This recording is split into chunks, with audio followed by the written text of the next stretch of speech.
Picture the most expensive bedroom in America. Now fill it with poison. Add a jar of white paste that contains enough arsenic to kill a horse, a corset that hasn't been washed in 11 months, and a hairbrush tangled with hair cut from the heads of dead women in Marseille. That's Fifth Avenue in 1895. The richest women on earth, dying slowly in rooms that smell like ammonia and violets.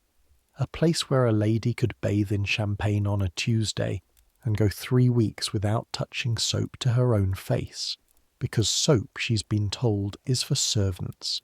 We're going back there tonight. Not as guests admiring the ballrooms. We're going in through the servants' door, up the back stairs, into the dressing room where the truth lives. 1 year, one person, everything she would have seen, smelled, touched, and survived. So, I make these history stories, and honestly, I still don't know if anyone actually sleeps to them, or if you're all just lying in the dark wanting to hear about arsenic wafers and corpse hair. Either way, subscribe if you want. Get comfortable. Here we go. The wafer is dissolving on Mrs. Van Rensselaer's tongue, and you are watching her poison herself, and you're not allowed to say a single word about it. That is the first rule, and nobody wrote it down for you, and nobody had to. You've been in this house for 4 hours. 4 hours off the boat train from the docks. 4 hours since the housekeeper looked at your hands, turned them over like she was inspecting fish at market, and said you'd do. And already you understand. The lady of the house eats arsenic every morning, out of a tin box with roses painted on the lid, and your job is to hand her the box. The box is small, lighter than you expected. The tin is cold against your fingers and the lid sticks a little, and inside the wafers lie in rows like communion hosts. Dr. Campbell's safe arsenic complexion. Wafers. Safe. It says so right on the tin. Guaranteed to produce a transparent complexion free from blotch, pimple, or coarseness. She takes one between 2 fingers, places it on her tongue, closes her eyes. You count her breaths. You can't help it. Somewhere in the back of your skull, your mother's voice is saying what everyone in Ireland knows about arsenic, what everyone everywhere knows, which is that it's the thing you put down for rats.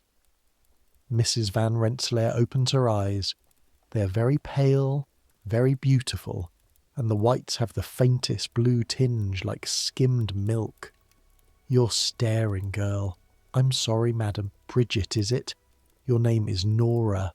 Nora Costello, 19 years old, from a farm outside Ennis in County Clare, arrived in New York 11 days ago with 1 dress, 1 pair of boots, and a letter from a priest saying you were honest and clean.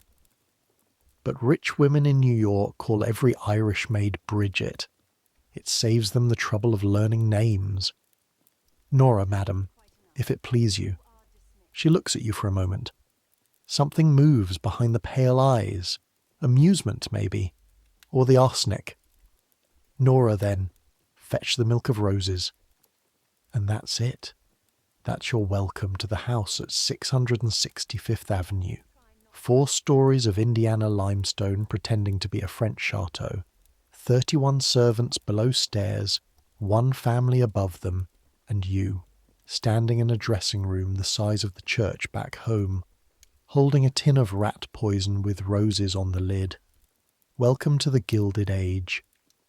Let me tell you where you are, because you barely know yourself.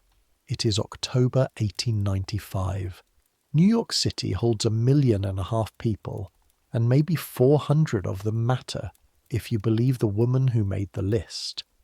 The 400, the families who own the railroads and the steel mills and the shipping lines, and, in a very real sense, everyone else. The Van Rensselaers are old money pretending to be older. Mr. Van Rensselaer owns pieces of 3 railroads and a copper mine in Montana he has never seen. Mrs. Van Rensselaer, Augusta, owns the thing that money is for, which is position. She dines with Astors. She's been snubbed by a Vanderbilt and snubbed a Vanderbilt back, and both events were reported in the newspapers, and she is 34 years old and terrified every single morning of her own face.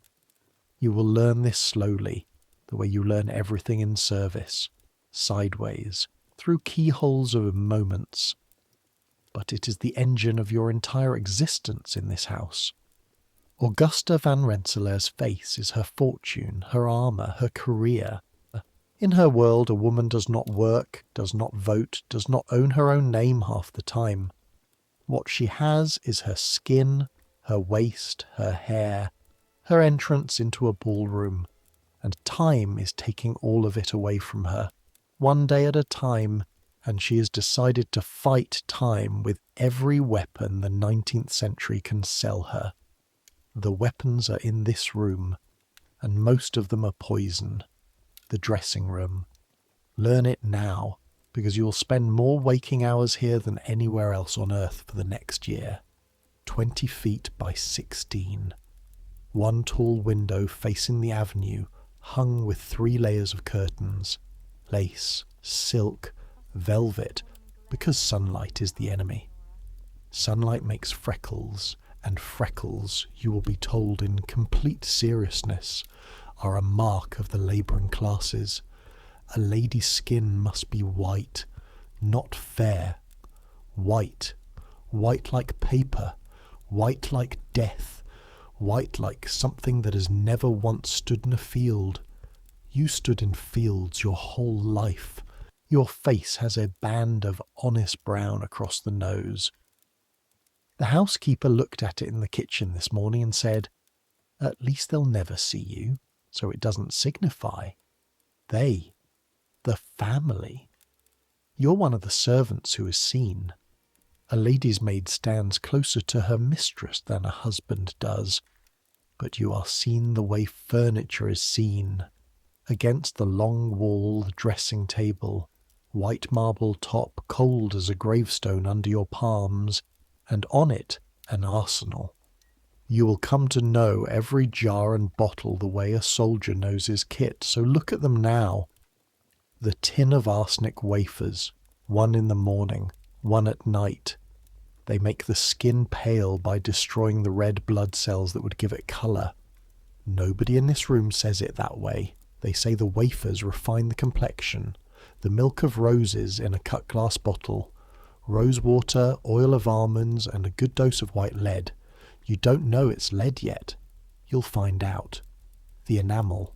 This is the big glass pot, the one that costs more than your yearly wage, and inside it is a thick white paste, zinc, bismuth, and more lead, that gets painted onto the face, the neck, the shoulders, the bosom, anywhere a ball gown exposes. It dries into a smooth porcelain shell. A lady who is enamelled cannot smile too widely, or the shell cracks. You will spend hours of your life applying this, working it into the creases beside her nose with a fingertip wrapped in chamois, holding your breath so you don't breathe on the finish.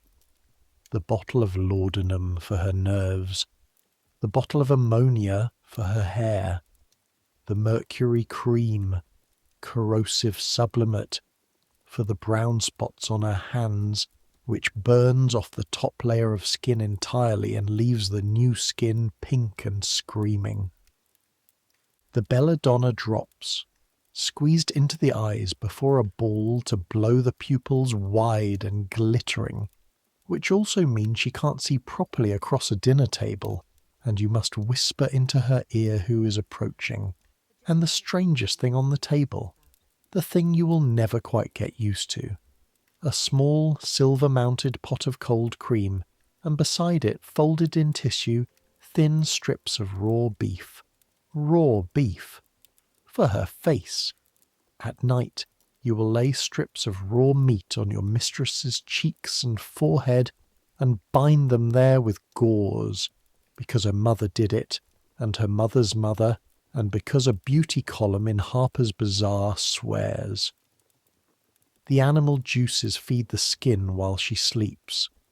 You will do this in a room lit by gaslight, and the meat will be cold and wet and slightly slick under your fingers, and the smell of it, faint, mineral, like a butcher's block wiped down but never scrubbed, will get into the room and never fully leave.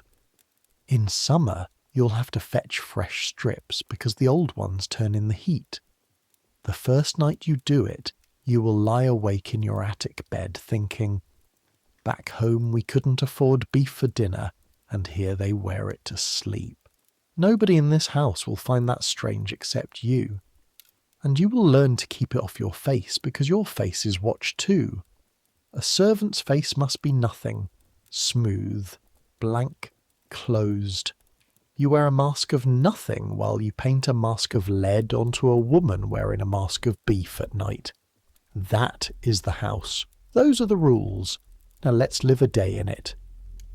Your day starts at 5:30, in the dark, 4 floors above the dressing room, in an attic room under the slate roof. The room is 8 feet by 10. You share it with Ellen, the second housemaid, a Galway girl with chilblains on every finger. There is 1 iron bedstead, 1 washstand, 1 window the size of a prayer book, and in winter, the water in the jug freezes solid, and you break the skin of ice with the handle of your hairbrush and wash your face in water, so cold it feels like being slapped by the sea. Because here is the first joke of this house, and it's the kind of joke nobody laughs at. The servants wash more than the lady does. You wash your face and hands and neck every single morning in freezing water, because the housekeeper inspects hands at breakfast and dirty nails means a warning, and 2 warnings means the street. You scrub yourself raw once a week in a tin tub in the basement scullery, in water heated on the range, taking your turn after the kitchen maids, the water grey by the time it's yours. Your 1 uniform dress is sponged and pressed until the black wool goes shiny at the elbows.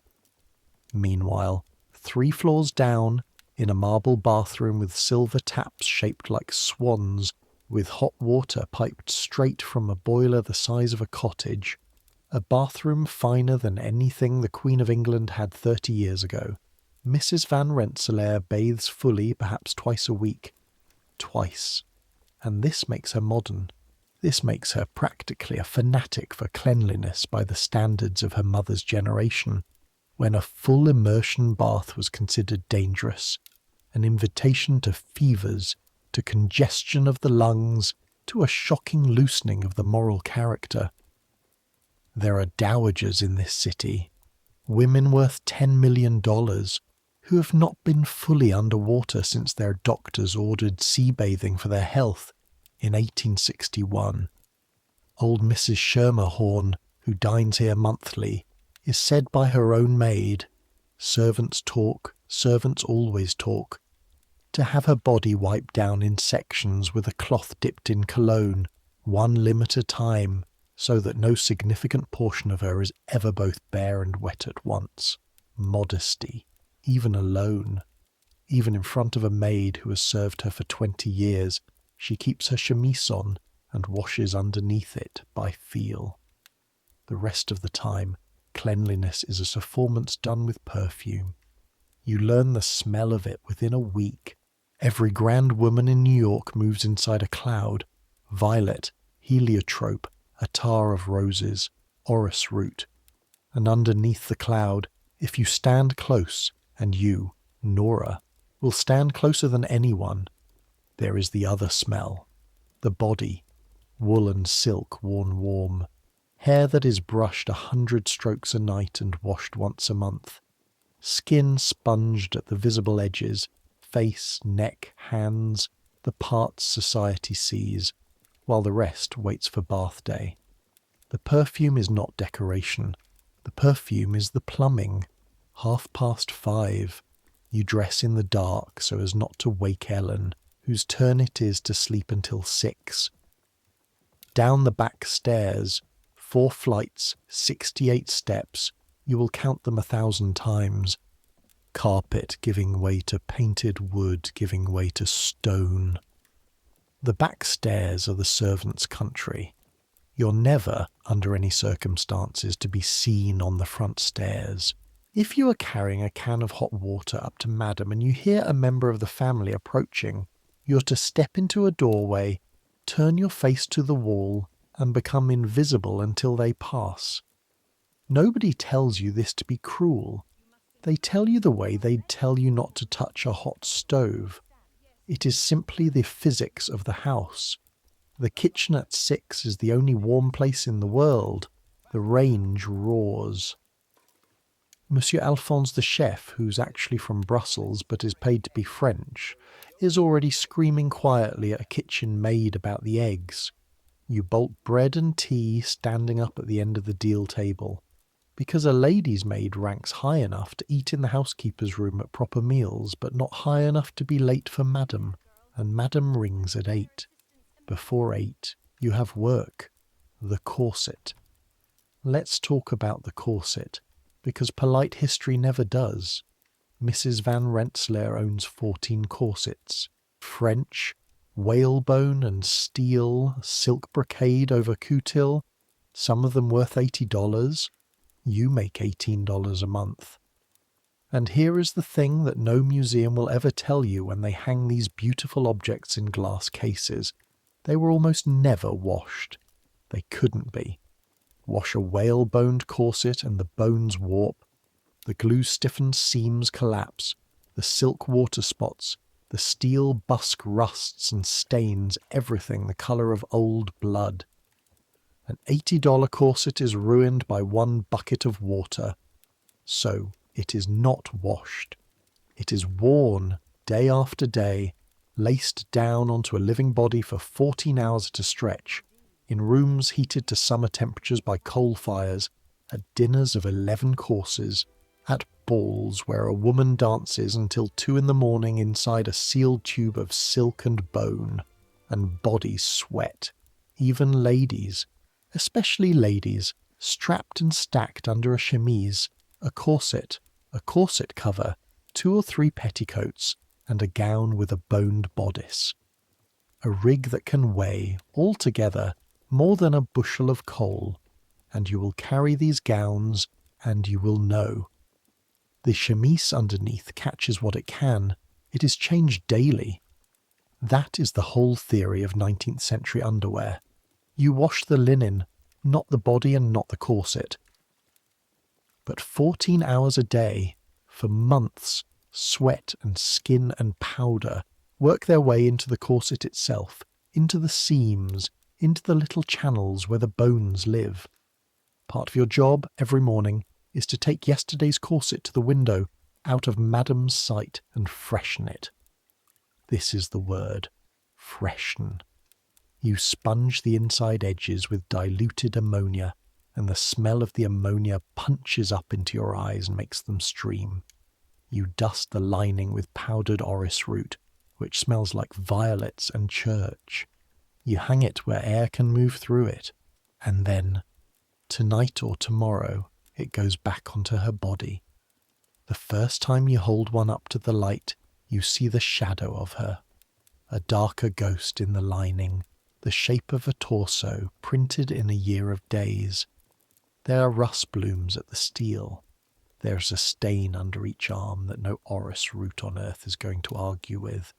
This object costs more than 4 months of your life, and it smells like a horse blanket dipped in violets, and tonight you will lace your mistress into it, and she will go and sit next to the most powerful men in America, and every woman at that table will be wearing exactly the same secret. You freshen the corset, you lay out the morning things, you carry up the hot water, and at 8 o'clock exactly, the bell above the dressing room door gives one long shiver, and you go in to build the day's Augusta. Because that's the real work, and it's time you understood it. Your mistress does not get dressed in the morning. She gets constructed, her own hair first brushed out of its night plait. It falls to her waist, and it is genuinely lovely. Chestnut with red lights, and it is not nearly enough. Fashion this year demands a mass of hair no natural head can grow.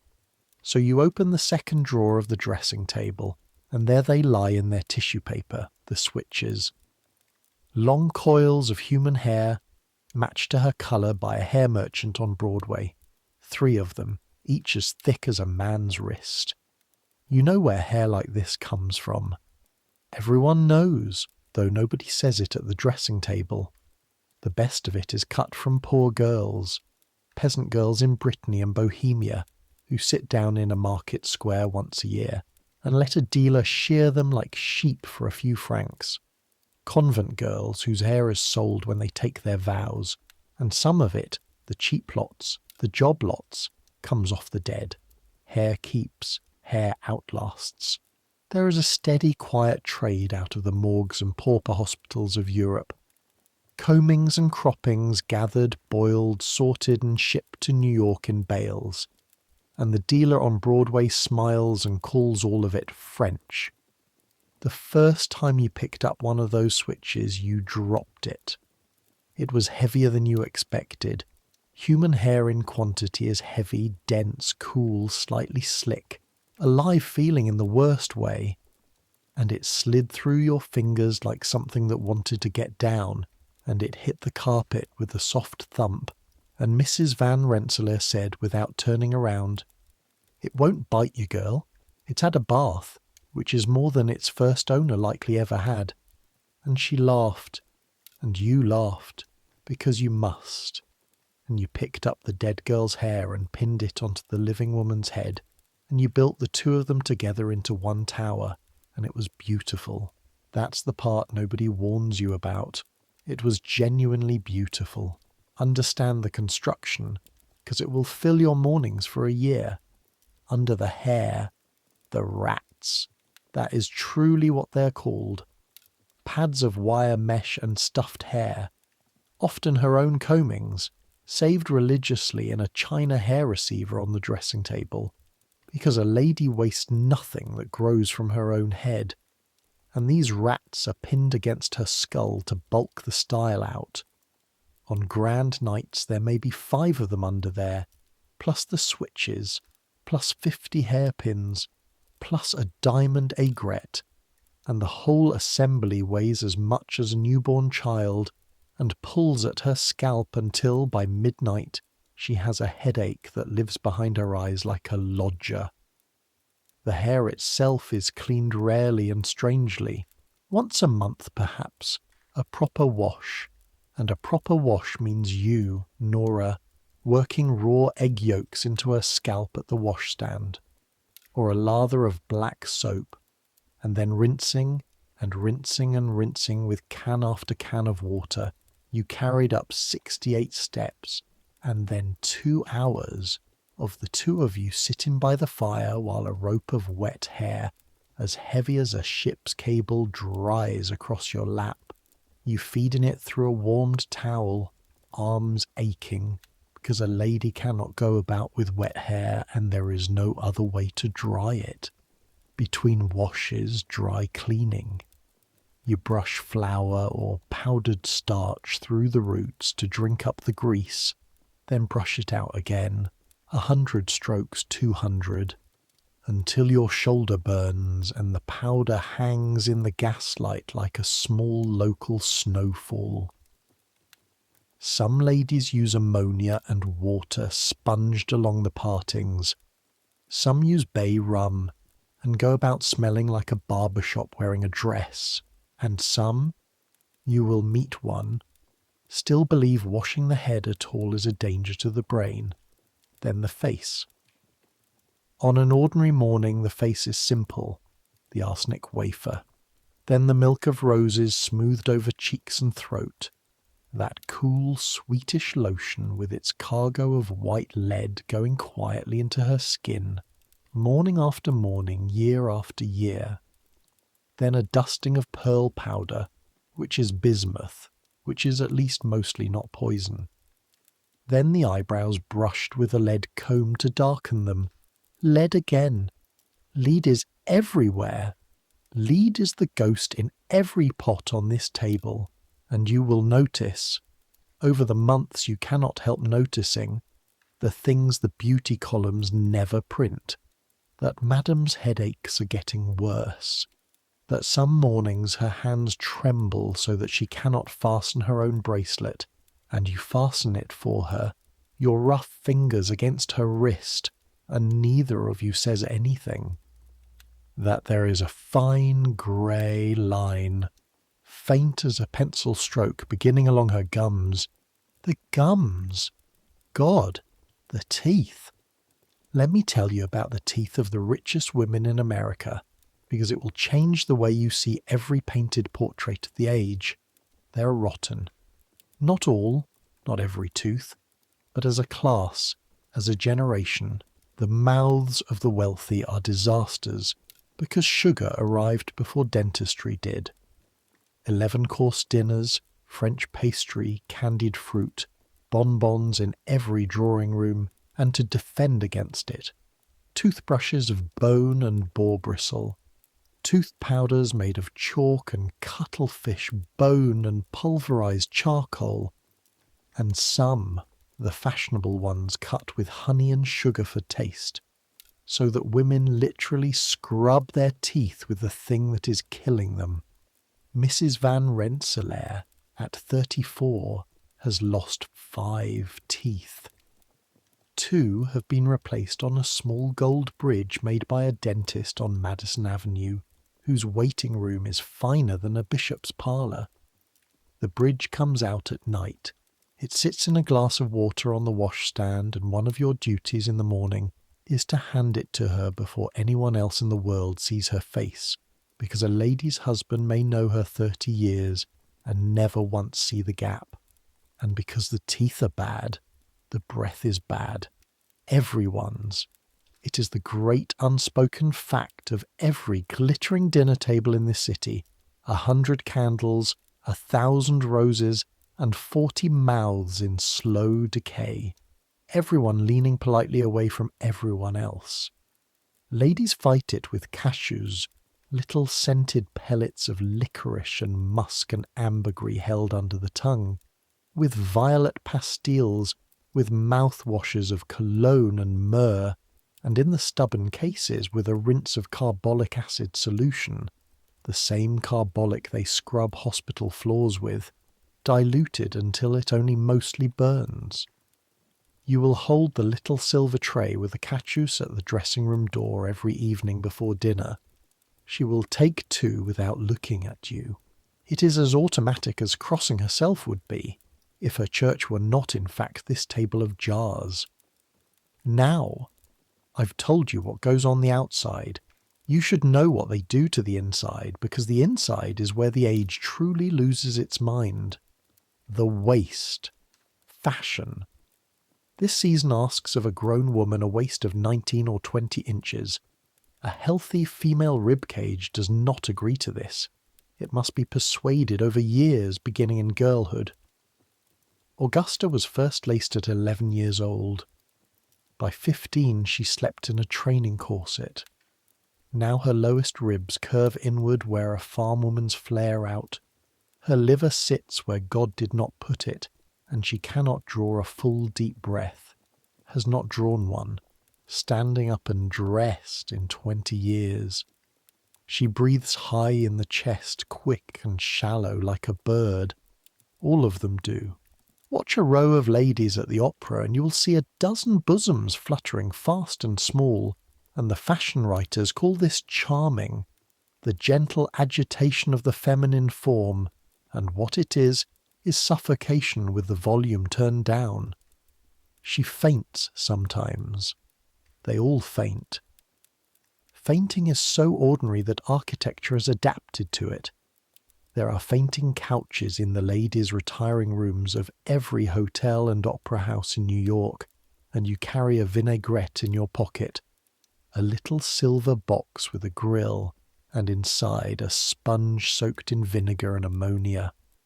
And when Madame goes white at the edges, you unclip it and hold it under her nose, and the ammonia hits her like a fist, and her eyes water, and she comes back. And 10 minutes later she is smiling at an ambassador. Nobody loosens the corset. Loosening the corset in company would be the actual scandal. Better unconscious than unlaced. And into that crushed and folded interior they send the diets. Because the arsenic keeps her pale, but nothing yet invented keeps a woman of 34 shaped like a girl of 18. And so the ladies of the 400 wage private chemical war on their own bodies. Vinegar sipped before meals to eat the appetite. An old trick, they say, the consumptive poets used it, and consumption itself, understand, is fashionable. The look of it, the pallor, the glitter, the wasting slenderness of a dying woman is the actual aesthetic target. They are dieting toward the appearance of tuberculosis. Lemon juice and hot water, days of nothing but beef, tea and dry toast before a great ball, bicarbonate and rhubarb pills, and whispered about at luncheons, half joke and half not, the advertisement that runs in the back pages, sanitized tapeworms jar-packed. Swallow the pill, the worm does the eating, no effort, no denial. Does anyone actually do it? Madam swears Mrs. Bradley Martin's cousin did, and lost 40 pounds and most of the colour of her lips. You will never know if it's true. What you know is that grown women in diamond collars discuss swallowing a parasite the way farmers back home discuss the weather, and nobody at the table sets down her fork. All of this, the lead, the arsenic, the crushed ribs, the vinegar, the wafers, the worm, all of it is aimed at one target, and the target is not men. That is the thing you get wrong at first. You think this circus is for husbands. It is not. Mr. Van Rensselaer would not notice if his wife's complexion coarsened. Mr. Van Rensselaer notices copper prices and his club. No, the audience is other women. The judges are other women. The examination happens every afternoon between 4 and 6 in drawing rooms up and down this avenue, and it is called paying calls, and it is combat, and your mistress has been in training for it since she was 11 years old. You will drive out with her some afternoons, riding backward in the brougham with the card case in your lap. You will watch her ascend the steps of houses like stone wedding cakes, her spine straight as a poker inside its poker, her face enamelled calm. And you will begin to understand that the dressing table upstairs is not a vanity. It is an armoury. And she is not vain. She is afraid. But before we go to war in the drawing rooms, come downstairs with me.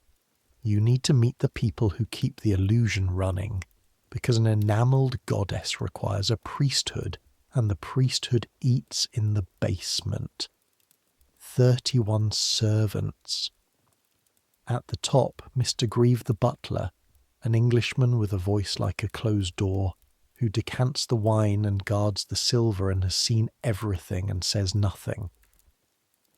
Mrs. Fletcher, the housekeeper, keys at her waist, who runs the female staff like a garrison. Monsieur Alphonse and his kitchen brigade. Coachmen, grooms, footmen. The footmen hired by height, matched like carriage horses, 6 feet each in powdered livery, and here is a fact to file away. The footmen powder their hair with flour and pomade every day of their working lives, and the flour and grease cake at the roots, and half of them are going bald by 30 from it, and they are the handsomest men in the house, and their scalps are a ruin. Everyone in this world is paying for beauty with their body. The servants just get paid less for it. And then there is Mademoiselle Hortense. Hortense is the reason you have a future. She is Madame's chief lady's maid. You are the second, the undermaid, the apprentice. And she is French, actually French, from Lyon, 50 years old, with a face like a folded letter, and hands that can dress a head of hair in 11 minutes that another woman would need an hour to ruin. She has been dressing great ladies since the Empress Eugénie was setting the fashions, She despises almost everything about you. Your accent, your chapped hands, your habit of gasping when you learn what things cost. She's also the only person in the house who teaches you anything, and she teaches you everything. You're not a servant, she tells you the first week, watching you sponge the inside of a bodice where the lead paint has come off Madam's shoulders in a grey-white smear onto $40 of silk. A housemaid is a servant. You are a confessor. You will know this woman's body better than her doctor and her secrets better than her priest. You will know which teeth are hers. You will know what the ammonia is really for. And you will be silent like the grave is silent, because the day a lady's maid talks is the last day she works in this city. Now do the seam again. You scrub like you're angry at it. Under Hortense, you learn the hidden economy of the body. That gowns are almost never washed. Cannot be, silk and dye would perish. So the war on filth is fought at the borders. Dress shields, little rubberized cotton pockets you stitch into every underarm of every bodice, changed and boiled so the gown itself stays dry. You will sew hundreds. Your evenings smell of India rubber. That collars and cuffs and chemisettes detach and go to the wash so the dress can pretend. That gloves. A lady is gloved every waking public hour. Glove kid so thin it fits like paint. And the gloves are cleaned by rubbing them on the hands with stale breadcrumbs or by dipping them in benzene, which is essentially the stuff they will one day run motor cars on. And the benzene fumes fill the little back room where you work until your head floats, and Hortense makes you do it by the open window, even in January, because a maid at the Gourlets went to sleep doing gloves by a lit lamp and burned her eyebrows and half the curtains. And below all of it, in the steam, is the laundry. 2 full-time laundresses, and on Mondays hired help besides, boiling the linen of one single family, the chemises, the drawers, the petticoats, the nightgowns, the sheets, the towels, the dress shields, the monthly linen. Because yes, that too is your world now. The folded diapers of cloth that ladies wear and that must be soaked in cold water in a covered pail in the corner of the laundry, and washed, and boiled, and dried, and folded away in the euphemism drawer. And no man in this house from the master to the boot boy officially knows they exist. The laundress's hands are boiled crab red, cracked white at the knuckles, split at the thumbs from lye, soap and washing soda. In winter the splits open and bleed into the wash water and they wrap their thumbs in linen strips and keep going. Kate, the head laundress, is 39 and her hands are 70. She calls the family's linen the sins, as in, Monday again, girls, bring down the sins. The family upstairs believes itself clean. Downstairs we know the truth because we launder it. Clean in 1895 is not a state of the body. Clean is a service. Clean is us. Which brings us to Thursday night and the bath. Because you have been in the house 3 weeks now and Hortense has decided you may assist. And there are things about a Gilded Age lady's bath that you will simply have to see to believe. 7 o'clock. The bathroom is off the bedroom, marble to shoulder height. A mahogany-cased tub with silver swan taps, water closet enthroned in carved walnut like an archbishop's chair. The room is warmed for an hour beforehand. You light the gas heater at 6 because a chill on wet skin is still believed sincerely by her doctor to invite congestion of the lungs. On the marble slab, towels warmed on the rail, bath sponges from the Aegean, a jar of bran, and a muslin bag. You fill the bag with bran and almond meal and orris root, and it steeps in the bath water like a great tea bag, turning the water milky and soft because plain water is thought hard on the complexion. Some nights it is starch instead. Once a month, On doctor's orders, it is a bath with a whole packet of gelatine dissolved in it, for the skin, and the water goes faintly, horribly slick, and drains slow, and Ellen, who scrubs the tub after, swears it is like washing out a cauldron of soup. And here is what happens in that perfect marble room. Not much. Madame enters in her wrapper. Hortense tests the water with a bath thermometer. 95 degrees, blood warm, never hotter. Hot water ages the skin. Cold water shocks the nerves. Everything is dangerous. The whole century is a hypochondriac. Madame bathes for 8 minutes by the clock, mostly sitting still, sponging her arms, while Hortense guards the door and you kneel on the marble with the towels. She does not scrub. Scrubbing is coarse.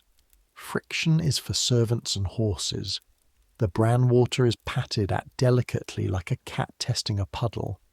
Then out, into towels, into the wrapper, and to the dressing table for the real event, the thing the bath was merely the overture to, the treatments, the mercury cream tonight for her hands.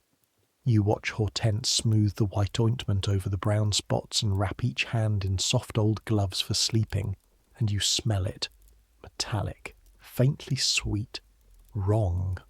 A smell your nose flags as wrong at some level older than language, and over the weeks you will watch the spots fade and the skin peel away in little silver-grey rolls, and new skin come up pink and thin as the skin under a blister, and Madame turn her hands in the gaslight, delighted.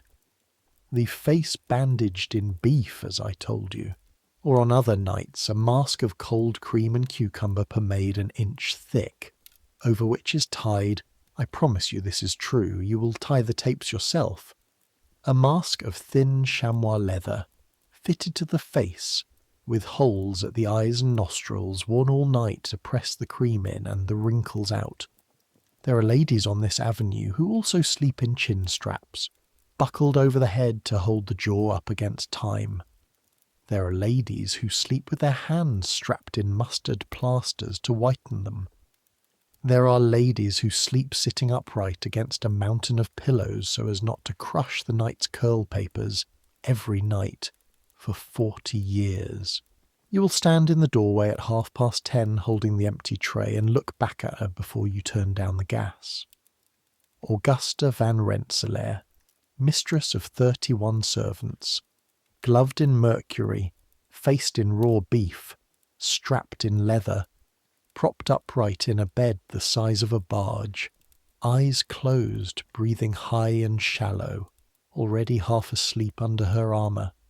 And you will feel the thing you are not paid to feel and cannot afford to feel and feel anyway. Pity, God help you. Pity for the richest woman you have ever seen.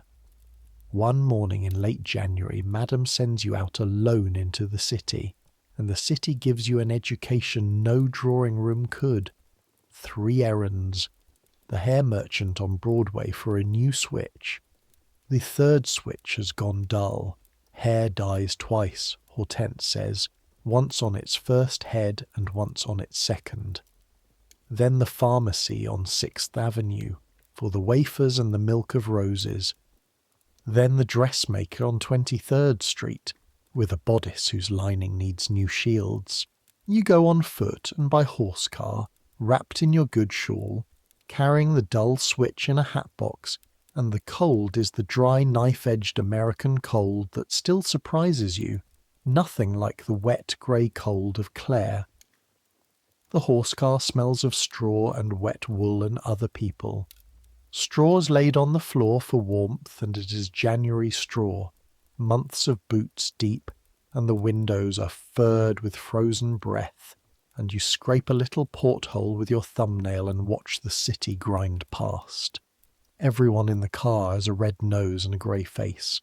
Under every hat you now find yourself thinking, is a scalp on some schedule of ammonia or flour or nothing at all. You cannot stop seeing it. That is what the dressing room has done to your eyes. The hair merchant's shop is a marvel and a horror, and it does not know it is either. Maison Duval, the gold letters say, though Mr. Duval greets you in an accent that has more Delancey Street in it than Leon. And Hortense has told you to mind that the invoice says what the hair actually is. The front of the shop is all mirrors and little gilt chairs. The back, he takes you to the back because you come from a great house and trade respects trade. The back is hair, floor to ceiling, switches hanging in banks like bell ropes sorted by shade, 40 browns alone, from oak to almost black, each bank labelled in chalk. Braids coiled in glass cases like sleeping animals.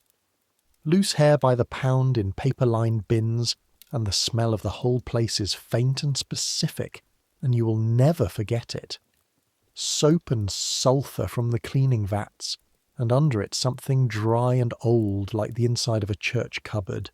Chestnut red lights, Mr. Duval says, taking one look inside your hat box, and his fingers run along a bank of switches without his eyes following them, the way Hortense's fingers count hooks. Difficult shade, beautiful shade. This came in October. He lays a coil across your two hands. It is warmer looking than the old one, alive with copper, and it weighs in your palms like a sleeping cat, and you hear yourself ask, you don't plan to, the question walks out on its own, where it came in from. Mr. Duval smiles the smile of a man who has answered this before. Brittany, he says, a convent harvest, novices, very young, very healthy hair, cut the day they take the veil. God gets the girl, we get the hair. Everyone is satisfied. He turns the coil in the window light. This is what I tell the ladies, and it is even sometimes true. You want the truth from your face. The truth is a dealer in Le Havre and a mixed bale, and nobody asks the bale any questions. Hair has no name on it, mademoiselle. That is the whole beauty of the trade. He wraps the convent or otherwise in tissue. $32. 2 months of you, in a box under your arm and out into the cold. The pharmacy is warmer in every sense, because the pharmacy is where Daniel works. But hold that thought and look at the shelves first, because the shelves are the age itself, standing at attention in coloured glass, a wall of beauty and a wall of cures and no border between them. Dr. Campbell's safe arsenic wafers, pyramids of the rose-painted tins, sold beside the cough drops as casually as the cough drops. Fowler's solution, Laird's bloom of youth. That's a lead paint, the one that was famous for paralysing a society woman's hands 20 years back. Famous, written up by doctors, and there it stands, reformulated, they say, selling briskly. Barry's freckle ointment, corrosive sublimate, mercury by its Sunday name. Hall's vegetable Sicilian hair renewer, which is lead and sulphur and nothing Sicilian. Soothing syrups for teething babies with morphine in them, one shelf over from the violet cashews. Complexion soaps, complexion powders, complexion waters, arsenical soap for the hands, promising to whiten and refine. Behind the counter, the licensed pharmacist, Mr. Gebhardt, measures the poisons of commerce all day into paper and glass, and keeps, by law, a poison register. And here is the joke of the register. Buy raw arsenic to kill rats, and you must sign the book. Your name, your address, witnessed. Buy it pressed into wafers with roses on the tin to eat after breakfast, and you sign nothing, because that is not poison, that is toilet preparation, and the law has agreed not to notice, the way the doctor's eyes agreed not to notice the table. Daniel wraps your order. Daniel has flour on one cuff. He has been rolling pills, and he is careful and quick with the string, and he says low, nodding at the tin, 4th this month for your house. I know, you say. There's a man in Brooklyn, Daniel says, tying the knot, not looking up. A chemist I'd like to work under someday. He tests things. Milk, tinned meat, face washes. Writes it up for the papers when they'll print it. He says the day is coming when every one of these. The smallest tilt of his chin at the wall of coloured glass. We'll have to print what's in it. Write on the label, by law. Every jar in America made to tell the truth about itself. And when is that day coming? 10 years, Daniel says. 15. He hands you the parcel and his fingers are warm from the shop, and yours are stupid with cold, and the parcel nearly goes to the floor between the four of them, and you both laugh, and Mr. Gebhardt clears his throat like a man moving furniture. He's out by 11, actually. The Pure Food Law, 1906, you won't know that for 11 years. But stand there a moment in the warm chemical-smelling shop and feel it. The future exists. It is being mixed, right now, in back rooms in Brooklyn, by serious young men with flour on their cuffs. It just isn't evenly delivered yet. The dressmaker's is the last stop and the quickest, and it teaches you the last lesson of the day, which is about the gowns themselves. Madame Celeste's workroom, behind the plush-fitting salon, is 20 girls at 2 long tables in gaslight, heads down, needles ticking, and the forewoman turns Madame's bodice inside out on the counter with a flip like a fishmonger, and there is the underside of glory, the boning channels, the sweat-stiffened old shields to be picked out, the armhole seams shadowed grey where a year of ballrooms has breathed into $40 of silk. The forewoman looks at the shadows and looks at you and says comfortably, one professional to another, "They do go hard under the arm, the stout seasons. We'll pick it, sponge it with spirit's new shields, fresh as a bride." And a girl your age carries it away without any expression at all, because she has turned 1,000 of them inside out. Because every dress in every ballroom in New York comes here eventually to have its truth picked out and sponged with spirits, and the girls at the long tables are the last people in the world who could be dazzled by anything. You ride home on the horse car with a dead girl's hair in a box on your knees and a tin of arsenic in your pocket, and the twilight coming down blue between the buildings, and the lamplighter is going up the avenue with his pole, making his little chain of stars, and you think, 11 months ago I stood on a dock with one dress. Now you know what the city's wearing under everything. Winter comes down on New York like a lid on a pot. The avenue in December is a corridor of wind. Horses steam. The crossing sweepers, boys younger than your youngest brother, stand at the corners with their brooms, clearing paths through the horse dung and slush for ladies to walk on, for pennies, and their boots are wrapped in sacking. And one morning in January there is a new boy at 52nd Street and nobody mentions the old one. Inside the house the season is at full boil, and you now understand what the season is. It is the campaign. From November to Lent the 400 dine at each other, dance at each other, judge each other in a schedule as fixed as the tides. And every event begins, for you, 6 hours before it begins for anyone else. Because it takes 6 hours to build a goddess, a ball night. Note it in your body, because your body will remember it long after the details fade. 3 in the afternoon, the bath, early, blood warm, bran soft. 4 o'clock. The hair, and today it is the full artillery. Her own hair, 3 switches, 5 rats, the curling tongs heating in their little spirit lamp on the dressing table. The tongs are the most dangerous object in the room. You test them on a fold of newspaper. If the paper scorches yellow, too hot, and you wave them and test again, because one lapse and you will do what a maid at the Belmonts did last winter and burn through a switch entire. the smell of burning hair that never leaves you, a smell like a farrier's yard. And worse, you might touch the tongs to her neck and scar her, and a scarred neck in a low-cut gown is not a wound. It is a catastrophe. It is items in the gossip columns, and it would be your catastrophe too. Out the door by Friday, no character letter, done. Your hands learn to be two different animals. The left hand holds intentions, steady as a vice. The right hand works the tongs, quick, exact, listening through the metal. You sweat doing it. The spirit lamp and the gas and the December fire make the dressing room a tropic. Sweat runs down inside your collar and your corset. Yes, you wear one too, a cheap cotton thing. Every woman down to the scullery maid wears one.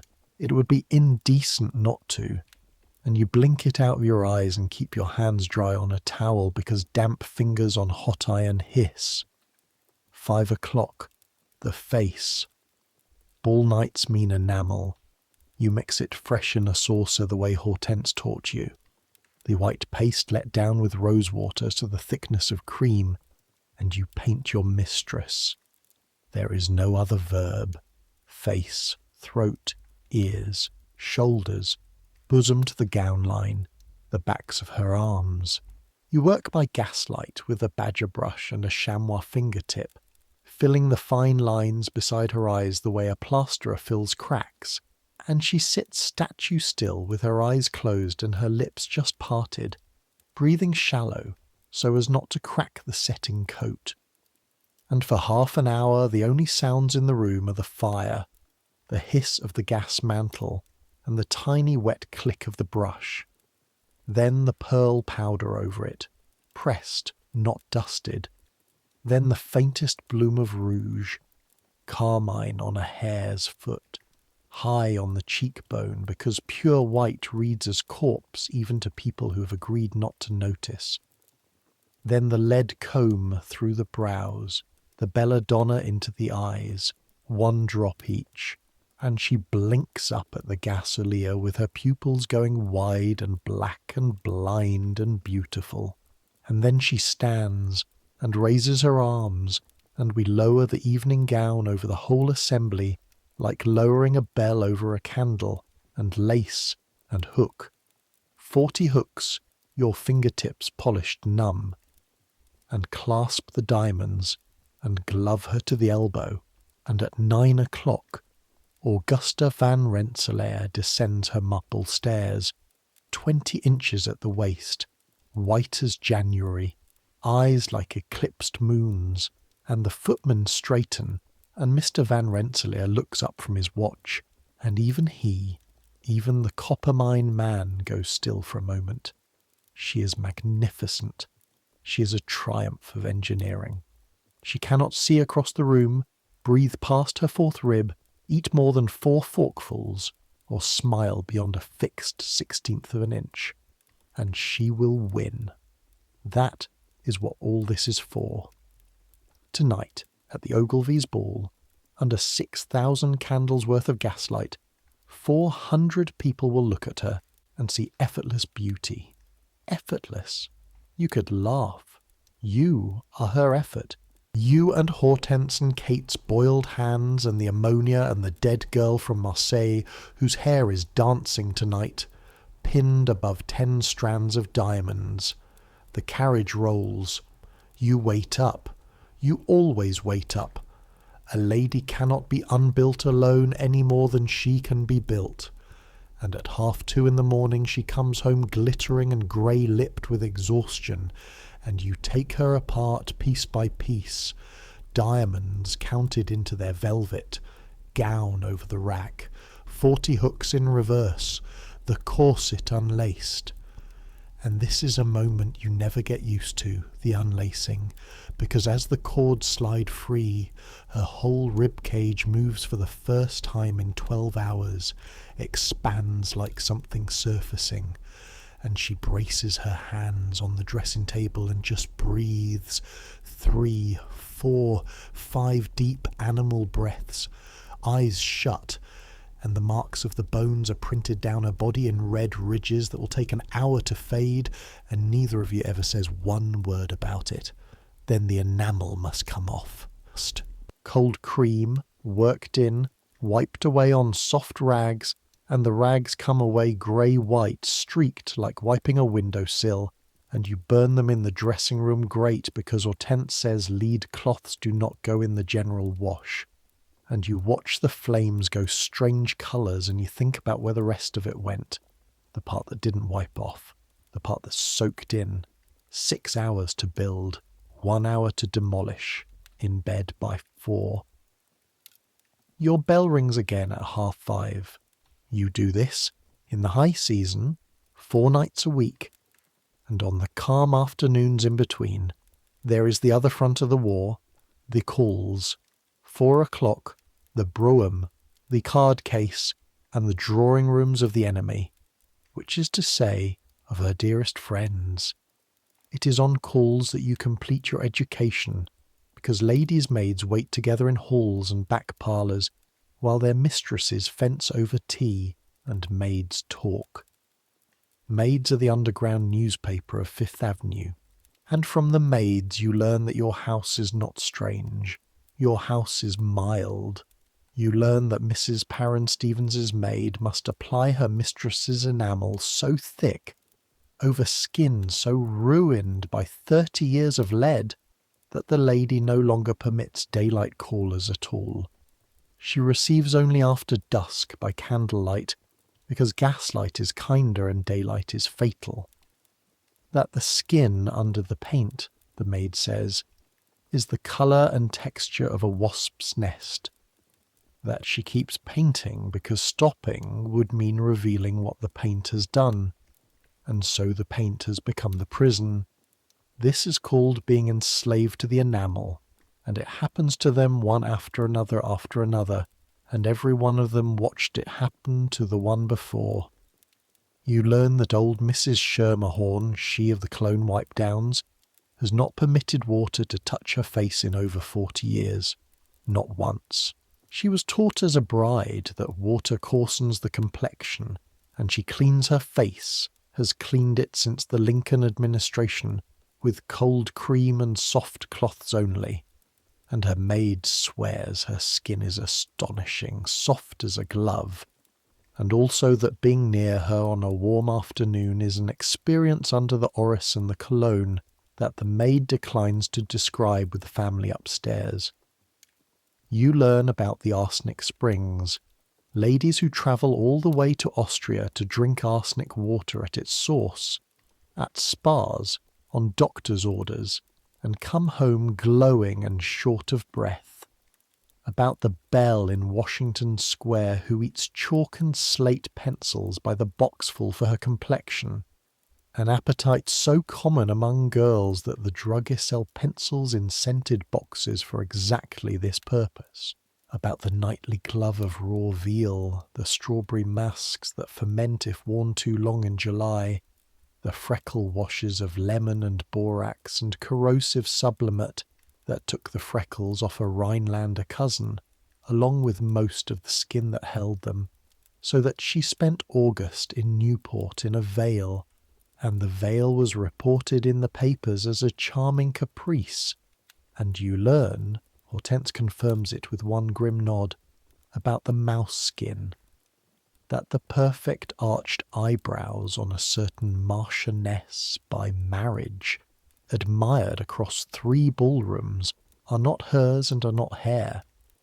They are 2 crescents of grey mouse skin, fur and all, trimmed to shape and stuck on with spirit gum, as ladies' false brows have been made for 200 years, and her maid catches the mice herself, in the cellars, in little traps baited with cheese rind, because the theatrical supplier's brows are never fine enough.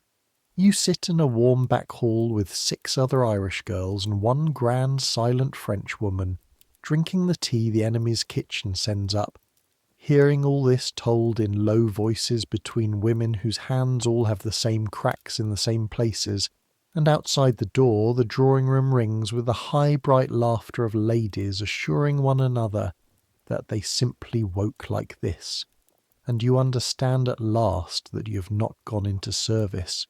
You have gone backstage. The whole avenue is a theatre.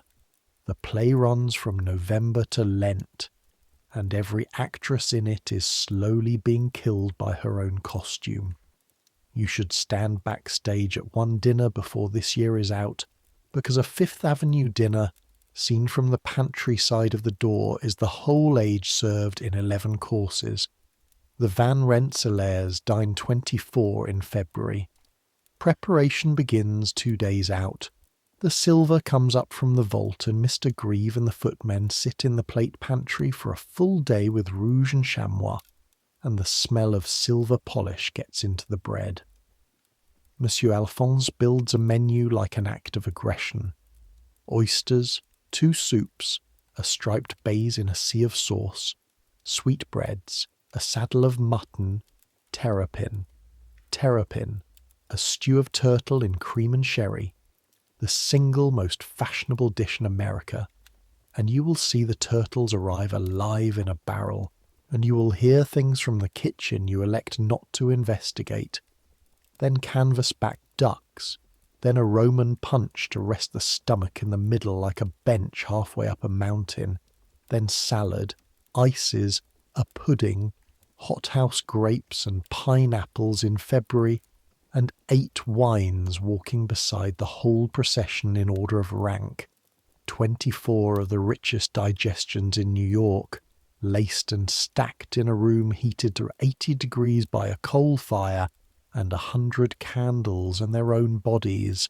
And here is what you know now that you would not have known a year ago. Watching the ladies go in on the gentlemen's arms, jewels firing under the gasolier, you know that not one woman at that table will eat more than a performance of eating. Fork lifted, morsel turned, set down. The corset has left no room for terrapin, and appetite in the lady reads as coarse anyway, so they have all, everyone, done what Madame did at 5 o'clock. Taken a cup of beef tea and half a biscuit in the dressing room, standing up, so as to be able to sit at a table for 2.5 hours in front of 11 courses and gracefully starve. You know that the marvellous bloom on Mrs. Ogilvy is Laird's, and that the maids call the shade she wears February white, that the elderly beauty on the senator's right receives only by candlelight for reasons you have heard described, that the exquisite dark brows across the table have a fair chance of being mouse, that every lady's gown but 2 has been to Madame Celeste's or somewhere like it to have its truth picked out of the armholes, and the 2 that haven't need to, that at least 5 of the 12 are carrying vinaigrettes against the heat and the lacing, and that the retiring room upstairs has been prepared like a field hospital. Sofa, hartshorn, hairpins, needle and silk, and you stationed waiting. And they come to you, over the evening, 1 and 2 at a time, the finest ladies in New York, up to the quiet room. 1 to have a flounce stitched where a heel caught it. 1 to sit very upright on the sofa with her eyes closed for exactly 4 minutes, hand pressed under her ribs, while you stand ready with the ammonia and do not exist. Then she rises, thanks the mirror rather than you, and goes down again smiling. 1, young, new-married, half a girl, leans at the window a moment and says, "To the glass. Not to you, God. What I'd give to take it all off and eat a chop," and laughs and repins her 1 loose curl with a hand that isn't quite steady, and goes back down to the terrapin she will not eat. Below stairs at midnight, when the last carriage has rolled, the other dinner happens. The servants at the long deal table eating the ruins, because the ruins of 11 courses feed 31. That is the arithmetic of a great house, and there is duck, and the end of the base, and Ellen gets a whole cold sweetbread and is queen for a night, and Monsieur Alphonse sits with his collar open drinking the heel taps of a Burgundy that cost more than Caterns in a month, pronouncing it, with tears in his eyes, wasted on them, wasted. And the footman's hair is grey with flour under the gas, and everyone's feet are dead, and somebody says something in Irish that makes the kitchen maid scream with laughter, and for 1 hour the warmest, loudest, best fed room in the mansion is the basement. You eat your duck and you think about the girl at the window upstairs, what I'd give to take it all off and eat a chop, and here you all are below her floor, unlaced to the last comfortable hook, doing exactly that. Everyone in that house is a servant. The only difference is the wages, and some nights you honestly could not say who has the better place. Spring cleaning comes in April and teaches you what the house itself is hiding, because houses in this age wear enamel too. The family goes to a hotel for a week and the mansion is turned out of itself. And under the velvet the mansion is filthy, not from neglect, from physics. Everything burns, coal in 30 grates, gas in every mantle, candles by the gross, and everything that burns breathes soot, and the soot settles into everything soft, and everything in a Gilded Age room is soft. The curtains come down, the lace, the silk, the velvet, each window wearing more cloth than your mother owned. And when the men shake the velvet in the yard, the air goes grey. The carpets come up and are hung on lines and beaten, and the dust comes off them in standing clouds, in ghosts, and the housemaids tie cloths over their faces and beat and cough and beat, and the cloths come away with a clean oval where the mouth was, like a photograph of breathing. The gasolier drips are scrubbed of their season of smuts. The ceilings are washed with bread, stale loaves, cut face rubbed along the plaster, drinking the smoke stain, the same trick as the gloves. And the walls above every gas bracket wear a fan of soot like a grey feather, and the paintings are wiped and come back 3 shades brighter, and everyone realises the sky in the big landscape was blue. And you, doing your part in Madame's rooms, take the dressing table apart entirely for the first time. Behind the Marshall jars at the back, against the mirror's foot, the sediment of the campaign. A drift of spilled pearl powder gone grey. 3 hairpins fused to a ring of dried milk of roses. The corpse of a hare's foot rouge brush, bald with service. A prescription in Dr. Metcalfe's hand, folded small and shoved from sight, for a stronger tonic than the one discussed at breakfast. And right at the back, face down, in a silver frame gone black for want of polish, because you cannot polish what you cannot admit is there, a photograph. Augusta, at 18, the most beautiful debutante of her year, white gown, real waist, her own hair only, and a face. This stops you cold, dustcloth in hand. A face with colour in it, freckled, very faintly across the nose, like yours. They painted the freckles out of every portrait since. She has spent 16 years and a pharmacy of poison painting them out of the mirror, but the camera kept them, and she kept the camera's proof, face down, in the dark behind the arsenal. All this time you polish the frame, you think about it a long moment, then you put it back exactly as it was, face down, dust and all, disturbed as little as possible. Because a lady's maid is a confessor, and a confessor does not rearrange the sins. But you know now, under the enamel of the woman, same as under the velvet of the house, the original surface, still there, waiting out the century in the dark. In February, the doctor starts coming twice a week. Dr. Metcalfe, silver whiskers, a broadcloth coat that whispers money, a leather bag with brass fittings that you carry up the stairs for him, and that weighs like a case of tools, which is what it is. He comes for Madame's neuralgia, which is what they are calling the headaches now.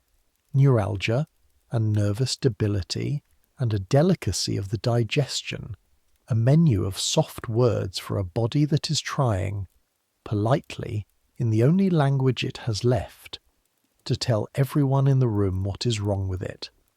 You stand by the wall during the examinations with the basin and the towels, invisible, and so you hear everything. He takes her pulse with 2 fingers and a gold watch. He looks at her tongue. He looks, and your breath stops, because now, surely now, at the fine slate-grey line along her gums, tilting her chin to the window light, and he hums and he says, "A slight anemia of the gums, quite common in ladies of refined constitution." He asks about her sleep. He asks about her appetite. He does not ask what is on the dressing table 6 feet from his elbow, though the dressing table is right there. The tin with the painted roses is right there. The mercury is right there. He has seen 1,000 such tables and prescribes half their contents himself. And then he writes his prescriptions: a tonic, iron and quinine, an arsenic Fowler's solution, 3 drops in water after meals for the blood, more arsenic, arsenic to treat what the arsenic is doing, and for the nerves, the laudanum continued, and for the digestion, a bismuth powder, and for the complexion. Since Madame asks, he smiles. Everyone smiles. He recommends the enamel be rested once a week, Sundays perhaps, and a light application of his own formulation of rose cream, which he happens to supply, and which you will learn from the pharmacist boy who delivers it, costs the doctor 40 cents to make and Madame $5 to buy, and which smells, under the roses, of exactly what everything else on that table smells of. You walk him down. At the door he pauses, pulling on his gloves, and looks at you, actually at you, which men of his class do not do, and what he says next you will carry the rest of your life. You're the one who dresses her. I assist, sir. Mademoiselle Hortense. You handle the preparations, the white paste, the wafers. He works his fingers into the glove leather, not looking at you now. Wash your hands after, every time. Hot water, plenty of soap before you eat, before you touch your eyes. Don't lick your fingers to turn her book pages. Don't bite your nails at that table. Sir, is it? The preparations, are they? He settles his hat. For 1 second something honest crosses the old face, and it is tiredness. Ladies will have their little vanities, he says. It doesn't do to alarm them. But you're a working girl. You need your health. Wash your hands. And he goes down the steps to his carriage, the great physician, off to the next marble house to not say the same thing, and you stand in the vestibule with your heart going like a rabbit, understanding 3 things at once.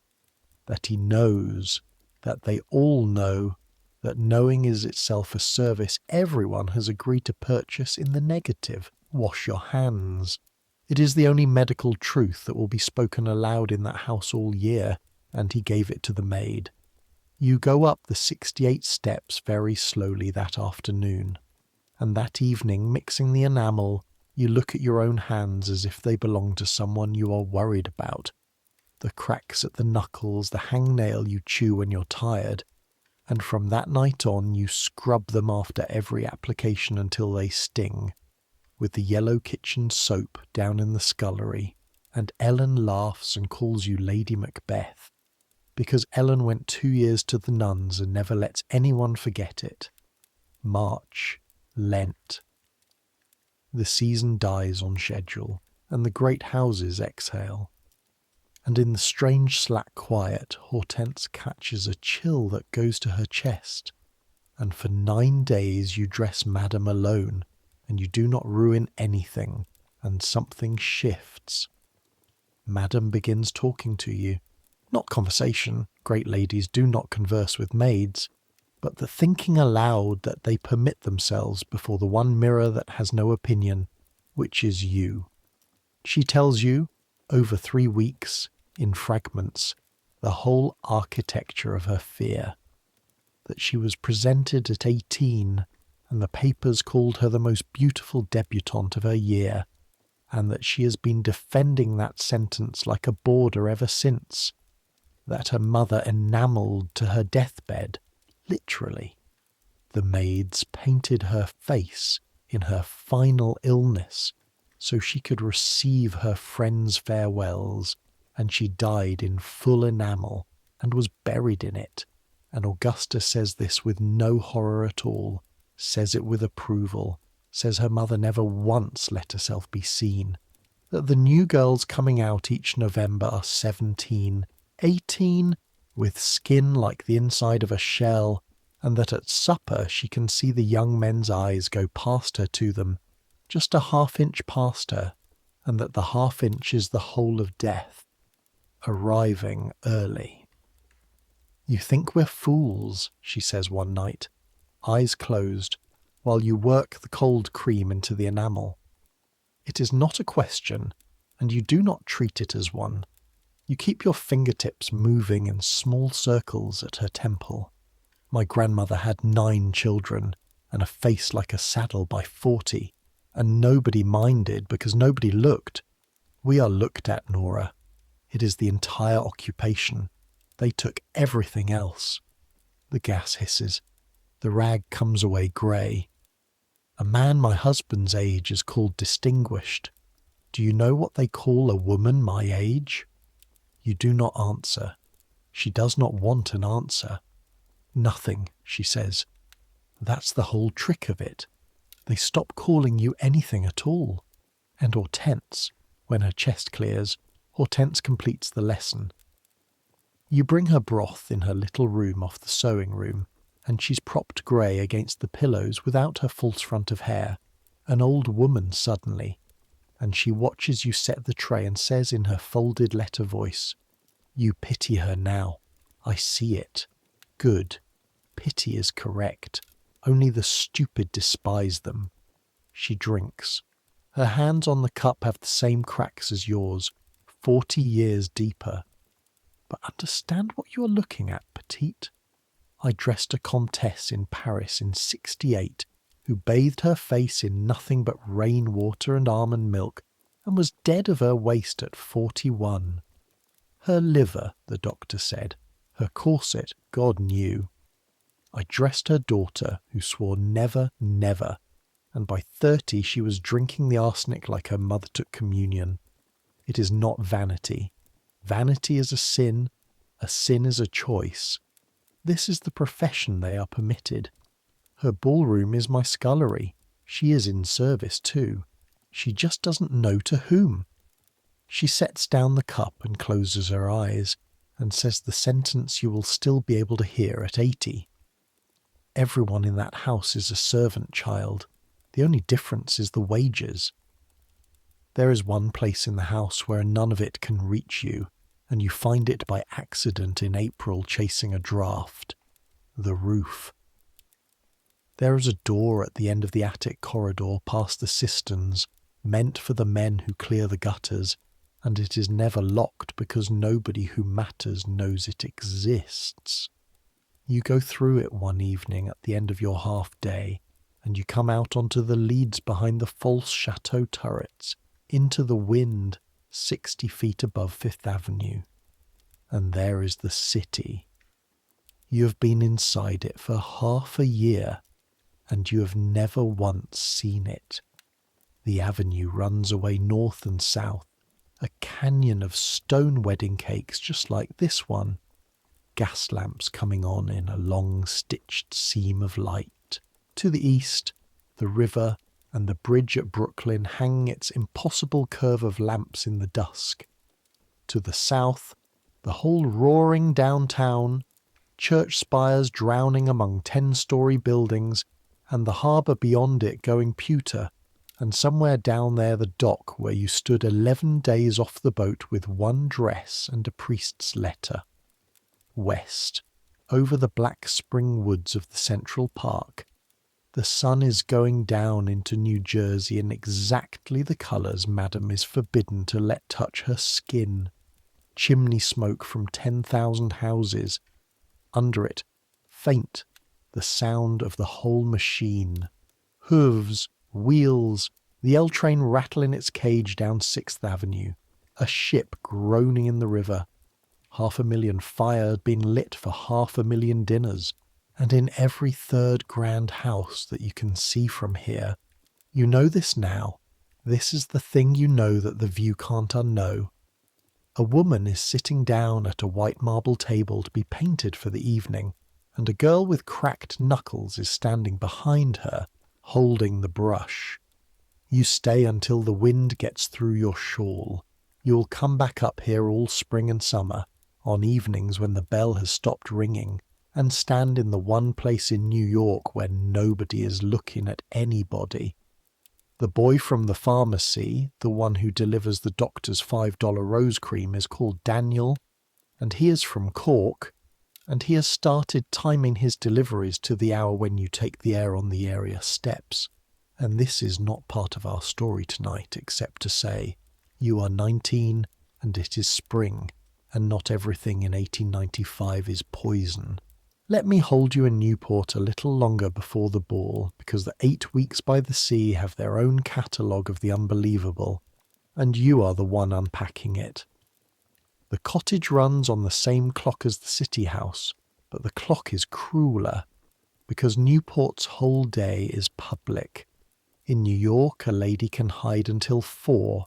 In Newport, there is the 11 o'clock bathing hour, the noon lawn parties, the 3 o'clock carriage parade down Bellevue Avenue, a slow-motion procession of open carriages whose entire purpose is to be seen, moving at a walk, parasols angled, every face a finished exhibit by lunchtime, which means the dressing room now works 2 full shifts, the morning face, built by 10, demolished at 5, the evening face built by 8.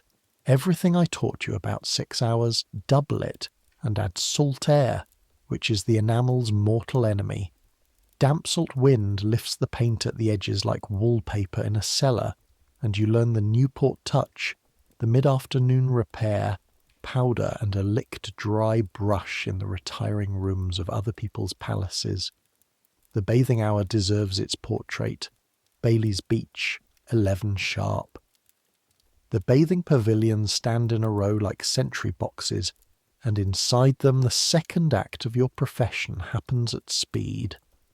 Ladies unbuilt from morning dress and rebuilt into bathing costume in a wooden cell 6 feet square, hot as a bread oven, floor gritted with sand, you kneeling in the grit working buttons while your mistress holds her hair off her neck, and the two of you breathe each other's breath, and the whole pavilion row hums with the same muffled struggle, wood walls knocking, maids' voices, somebody's laugh. The costume, navy flannel, a dress over trousers over stockings, more cloth than a nun, then the hats, then the canvas shoes, then out into the blinding sand where the ocean, the actual green Atlantic, cold and clean, the first honest water you've seen since Ireland, waits at the end of a rope strung out from the beach for the ladies to hold. They hold the rope. That is sea bathing at the most exclusive beach in America. 24 of the richest women alive, gripping a rope in the shallows in wet wool, bouncing gently, screaming socially for 4 to 7 minutes. While beyond the rope the green swells roll in from Portugal ignoring everyone. Madam performs it twice a week on Dr. Metcalfe's orders. Sea air braces the nerves, salt water tones the skin, then back to the oven box, where you peel 30 pounds of soaked flannel off her. Wet flannel does not come off, it argues. It fights for every inch. Your fingernails soften and bend. And you towel her and rebuild her for the lawn party at noon, and the entire net contact between your mistress and the sea has been 4 minutes and a rope's length. and you, on your half-days, walk to the far public end of the shore past the fishermen's boats, and take off your boots and stockings like the Irish girl you are, and stand in the surf to your knees with your skirt gathered up, and let the cold real water hit the real skin. And it is the best physic in Rhode Island, and it costs exactly nothing. And if any of them could see you, they would be scandalized. And not one of them, standing in her flannel at her rope, will ever feel this in her life. The rival comes in July. Every story needs one, and Newport supplies. Mrs. Lispenard, younger, richer, newer money, a house 2 lawns north with a ballroom she has had copied from Versailles, calls on a Thursday, and the visit is announced in this house like weather off the Atlantic. Because Mrs. Lispenard is 26. Because Mrs. Lispenard was the beauty of the season the year the papers first attached older set to your mistress. The 2 women adore each other, publicly, in the way that navies salute. You watch the engagement from the doorway with the tea things, 20 minutes, all smiles and every sentence ablaid with sugar on it. Mrs. Lispenard admires Madame's complexion. How do you keep it, Augusta? You must live like a nun. Which, delivered at 26 to 34, means I know what's under it. Madame admires Mrs. Lispenard's freshness. The bloom of it, my dear, enjoy every hour. Which means it goes, child, and I will be watching when it does. They part with kisses beside the door, cheek held to cheek an inch apart so as not to disturb the surfaces, which is how all such kisses are given, and the moment the carriage rolls, Madame stands very still in the hall for a count of 5, then goes up the stairs, and rings, and the tin with the roses comes out, and the fitting for the shell-coloured corset is arranged for the following week, and now you know exactly where the 18.5 inches came from. Fear travels down. That is the physics of it. Town Topics frightens Mrs. Lispenard. Mrs. Lispenard frightens Madame. Madame's fear arrives in the dressing-room as 3 wafers and a fainting waist, and the dressing-room's fear arrives on your hands as lead, and Kate boils the linen at the bottom of all of it. A single sentence in a gossip column comes down through a great house, like water through limestone, and the servants are the cave where it collects. August ripens. The heat settles in for the 2 weeks before the ball, wet and unmoving, and the cottage becomes a marble kettle. The ice deliveries double. The kitchen makes ices nobody upstairs truly eats. Thunder stands offshore in the evenings without ever coming in. Madame sleeps badly, eats her beef tea, counts her wafers. Twice in 1 week you refill the vinaigrette.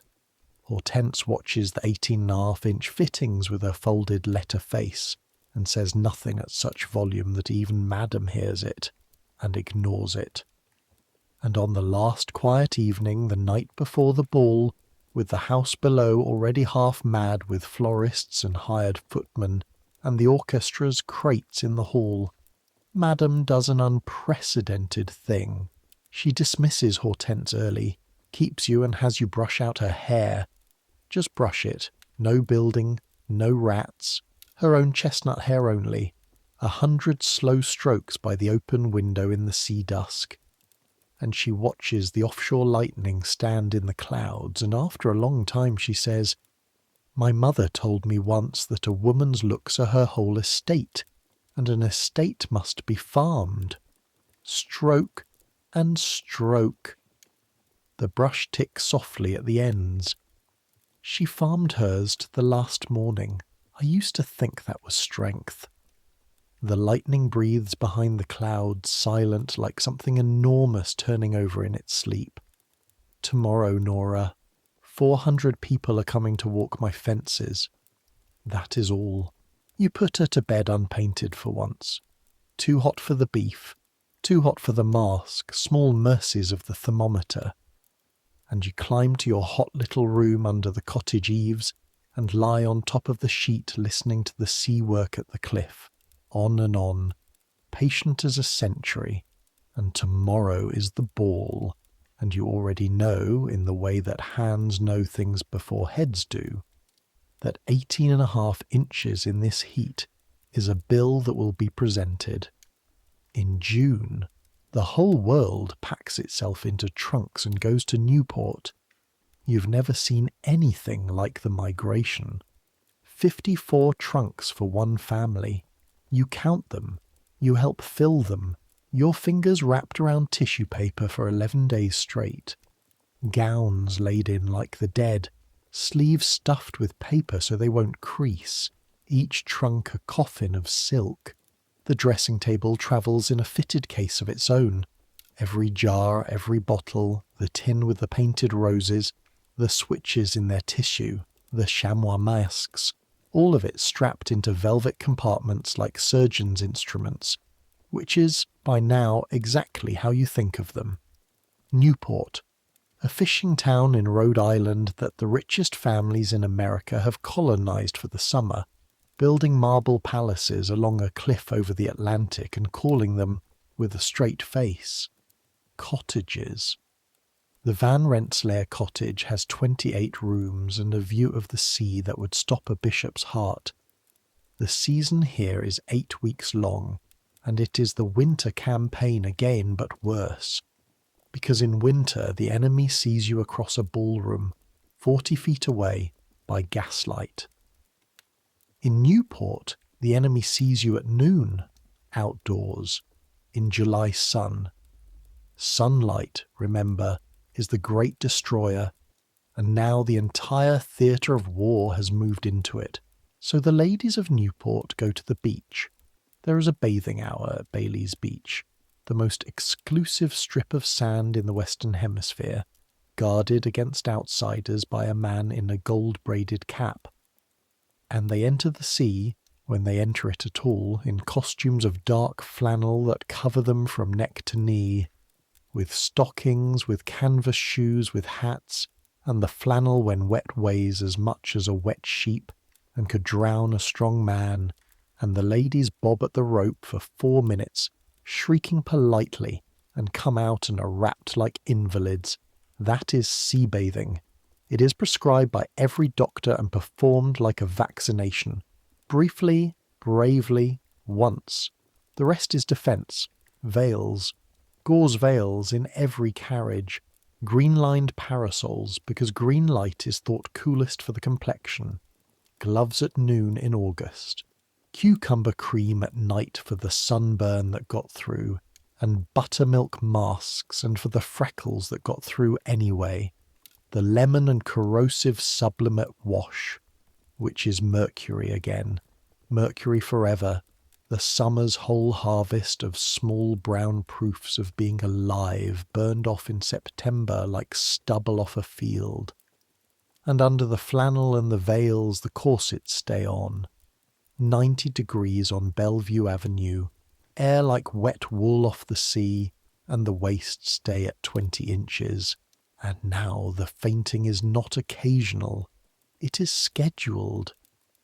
There is not a lawn party in Newport without its quiet little eddy of activity around a chair in the shade, a vinaigrette, a screen of friends. It happens the way sneezing happens and your pocket ammonia is refilled twice that summer. You're given a half day each week, and you spend it walking the cliff walk, where the public path runs between the palaces and their sea, and Daniel from the pharmacy, the Newport branch. What a coincidence. He arranged the transfer. He pretends he didn't. You pretend you believe him. Walks portions of it with you, at a respectful and slowly failing distance. And the summer runs golden and monstrous toward its crown, which is the Van Rensselaer Ball, the second week of August. 400 guests, a ballroom full of orchids railed in from the south. And Augusta has decided, has announced to her mirror, to Hortense, to you, to the empty air, that this ball will be the answer. to the 17-year-olds, to the half-inch of the young men's eyes, to the item in Town Topics in June that called her in print, in words you watched her read at breakfast with her face absolutely still, the handsome Mrs. Van Rensselaer of the older set. The older set, 34 years old. For 6 weeks she prepares like a fighter. The wafers go from 2 a day to 3, then 4. You count the tin, that is how you know. The tin empties too fast. And Fowler's solution after meals besides. She takes only beef tea and toast and claret for 5 days before the ball. She sleeps strapped in chamois and chin linen. She has the new corset from Paris, silk the colour of the inside of a shell, laced in a fitting session that takes 40 minutes and 2 maids and leaves her waist at 18.5 inches, and when Hortense, who has said nothing in 40 years, murmurs that perhaps 19 for dancing for the heat, Madame says, in a voice you've never heard her use, 18.5. They can look at the girls all they like at someone else's ball. At mine they will look at me. The day comes down hot and glassy. The sea flat as a mirror, no wind by evening, the kind of night when Newport's marble holds the day's heat like a banked stove. You build her one last time, and it is the finest work of your life. 6 hours. The bath, the hair, every switch, every rat, the diamond stars. The enamel laid on with a steadiness your hands have earned across 300 mornings. The pearl powder, the carmine, the belladonna. 1 drop. 2. The shell-coloured corset drawn to its mark. The gown of silver tissue lowered over the whole cathedral of her. And when she stands before the long glass, even Hortense is silent, and Madame looks at herself for a long, long moment and says quietly to no one, "There she is." Present tense, as if the girl of 18 had been in the glass the whole time, waiting behind the older set, and had finally been let out. She goes down at 9, the orchestra is already playing, and you go up the back stairs to the linen room window where the maids gather, because from there you can see down into the ballroom's upper lights, and for 2 hours it is exactly what she paid for. You watch her move through her 400 guests, white and glittering and untouchable, and the young men do not look past her, not tonight. And somewhere below, Town Topics man is taking notes that will call the ball the triumph of the Newport season, and every word of it will be true, and it costs what it costs. At 11:30, in the middle of a quadrille, in front of 400 people, Augusta Van Rensselaer's body presents the bill. You don't see the moment itself. What you see from the high window is the pattern of the dance breaking, a stumble in the geometry, dancers folding inward around a point like iron filings, the music straggling on 4 bars too long and dying, and then the crowd's terrible politeness, everyone at once looking and not looking, and a lane opening through the orchids, and Mr. Grieve moving faster than you have ever seen him move. By the time you reach the little morning room off the ballroom, you take the back corridors at a dead run, you're there before the doctor. They have laid her on the sofa, and this is the picture that will hang in your head forever. The triumph of the Newport season, silver tissue in the lamplight, diamonds fired up like a constellation, and above the diamonds a face that is 2 faces, the enamel, perfect, serene, faintly smiling, 1/16 of an inch, and where the sweat and the collapse have cracked and lifted it, at the temple, along the jaw, the actual skin beneath, grey-white, glazed, wrong, the lips under the carmine the colour of a dove's wing. She's breathing in little sips. The belladonna has her pupils blown so wide that when her eyes open they're black entirely, blind, glittering. and they find your shape against the lamp, and she says, not to Hortense, to you, in a small, clear conversational voice from very far away, Nora, loosen it, before they come in, before they come in. Suffocating on a sofa, half poisoned, 20 breaths a minute of air that stops at her fourth rib, and the sentence her body chooses to spend is about the audience. Your hands do the rest without you. Hortense screens her. You turn her by the shoulder. There's no time for 40 hooks, so you take the sewing scissors from your pocket. A lady's maid is never without them, Hortense's first law, and you cut the silk lacing of the shell-coloured corset from Paris. 3 cords, snap, snap, snap, $80, and her ribcage comes open under your hands like a door forced from inside, and the first full breath goes into her with a sound you will hear in your sleep, a tearing gulp, the sound of someone surfacing from very deep water, which is what it is. Dr. Metcalfe's Newport colleague arrives with his brass-bound bag. Sal volatile. A little brandy. The heat, he announces to the anteroom, to the ball, to the newspapers. The extreme heat of the evening, a passing faintness, Madam is entirely recovered, and the beautiful machine of society closes smoothly over the whole. The orchestra resumes at midnight. She does not go back down. It is put about that she withdrew in triumph at the height of her own ball, which by morning is somehow the grandest gesture of the season. Imagine, leaving 400 guests wanting more, and Town Topics prints exactly that. Upstairs, in the dressing room, you and Hortense take her apart in silence. The diamonds, the dead girl's hair, the cut corset which Hortense folds away without one word, the enamel wiped off in long grey passes while Madame sits with her eyes closed and her opened ribs moving deep and slow, as if her body means to make up 30 years of arrears in one night, when her face is bare truly, cream-cleaned, lamp-lit, 34 years old, the grey line at the gums, the fine lines at the eyes, tired, alive. She looks into the glass for a long while. Then she says to the glass, in the flat voice of 3 a.m, "Tomorrow, the wafers as usual." A breath. "But you may lace me at 20, and that is the whole revolution. That is as far as the 19th century can turn in one night. An inch and a half of mercy, granted by a woman to her own lungs in secret at 3 a.m. And don't you dare tell the papers. You bank the fire. You turn down the gas." At the door, her voice again, half gone into sleep already. "Nora?" "Madam?" "Your hands were very quick tonight." 4 words. In the currency of that house, it is a knighthood. You carry it up 68 steps like something warm in your cupped hands. The autumn after Newport moves like a tide going out.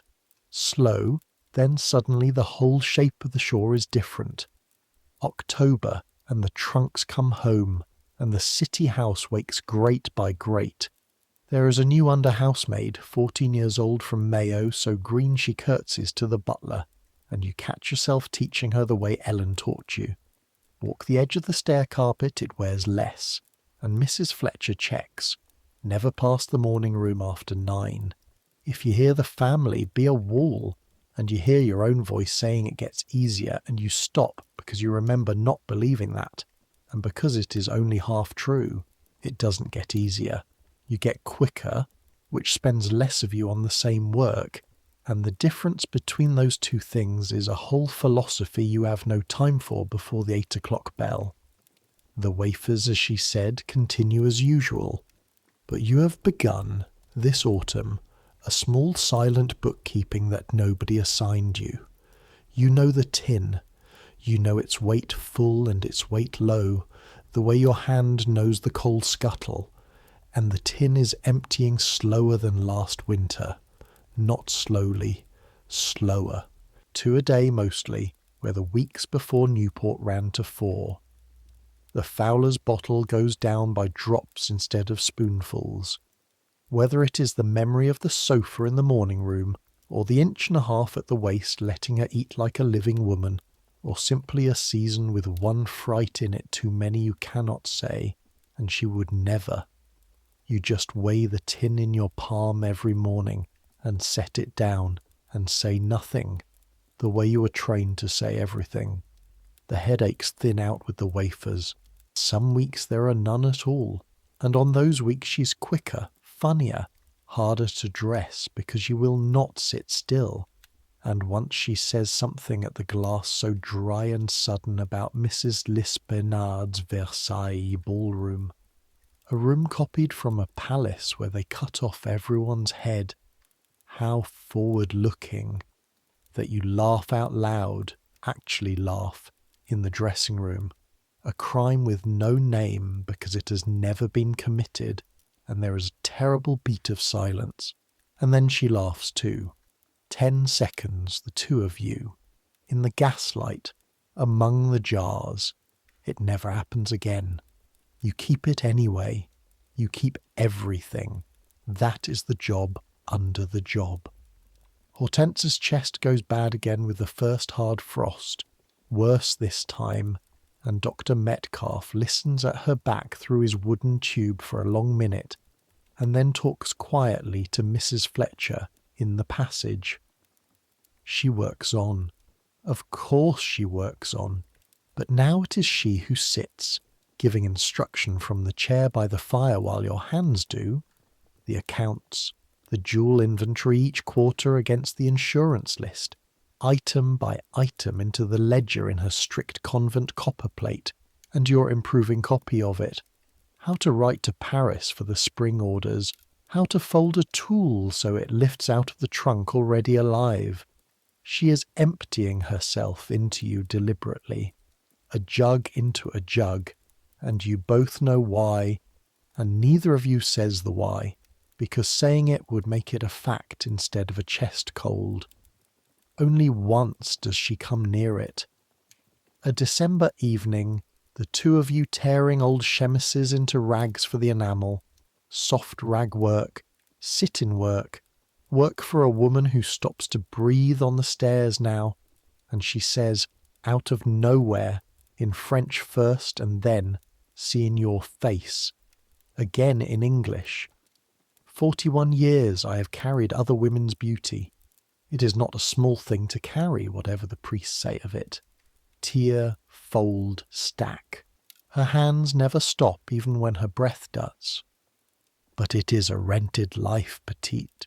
You live in their houses, you keep their hours, you dream. I promise you this.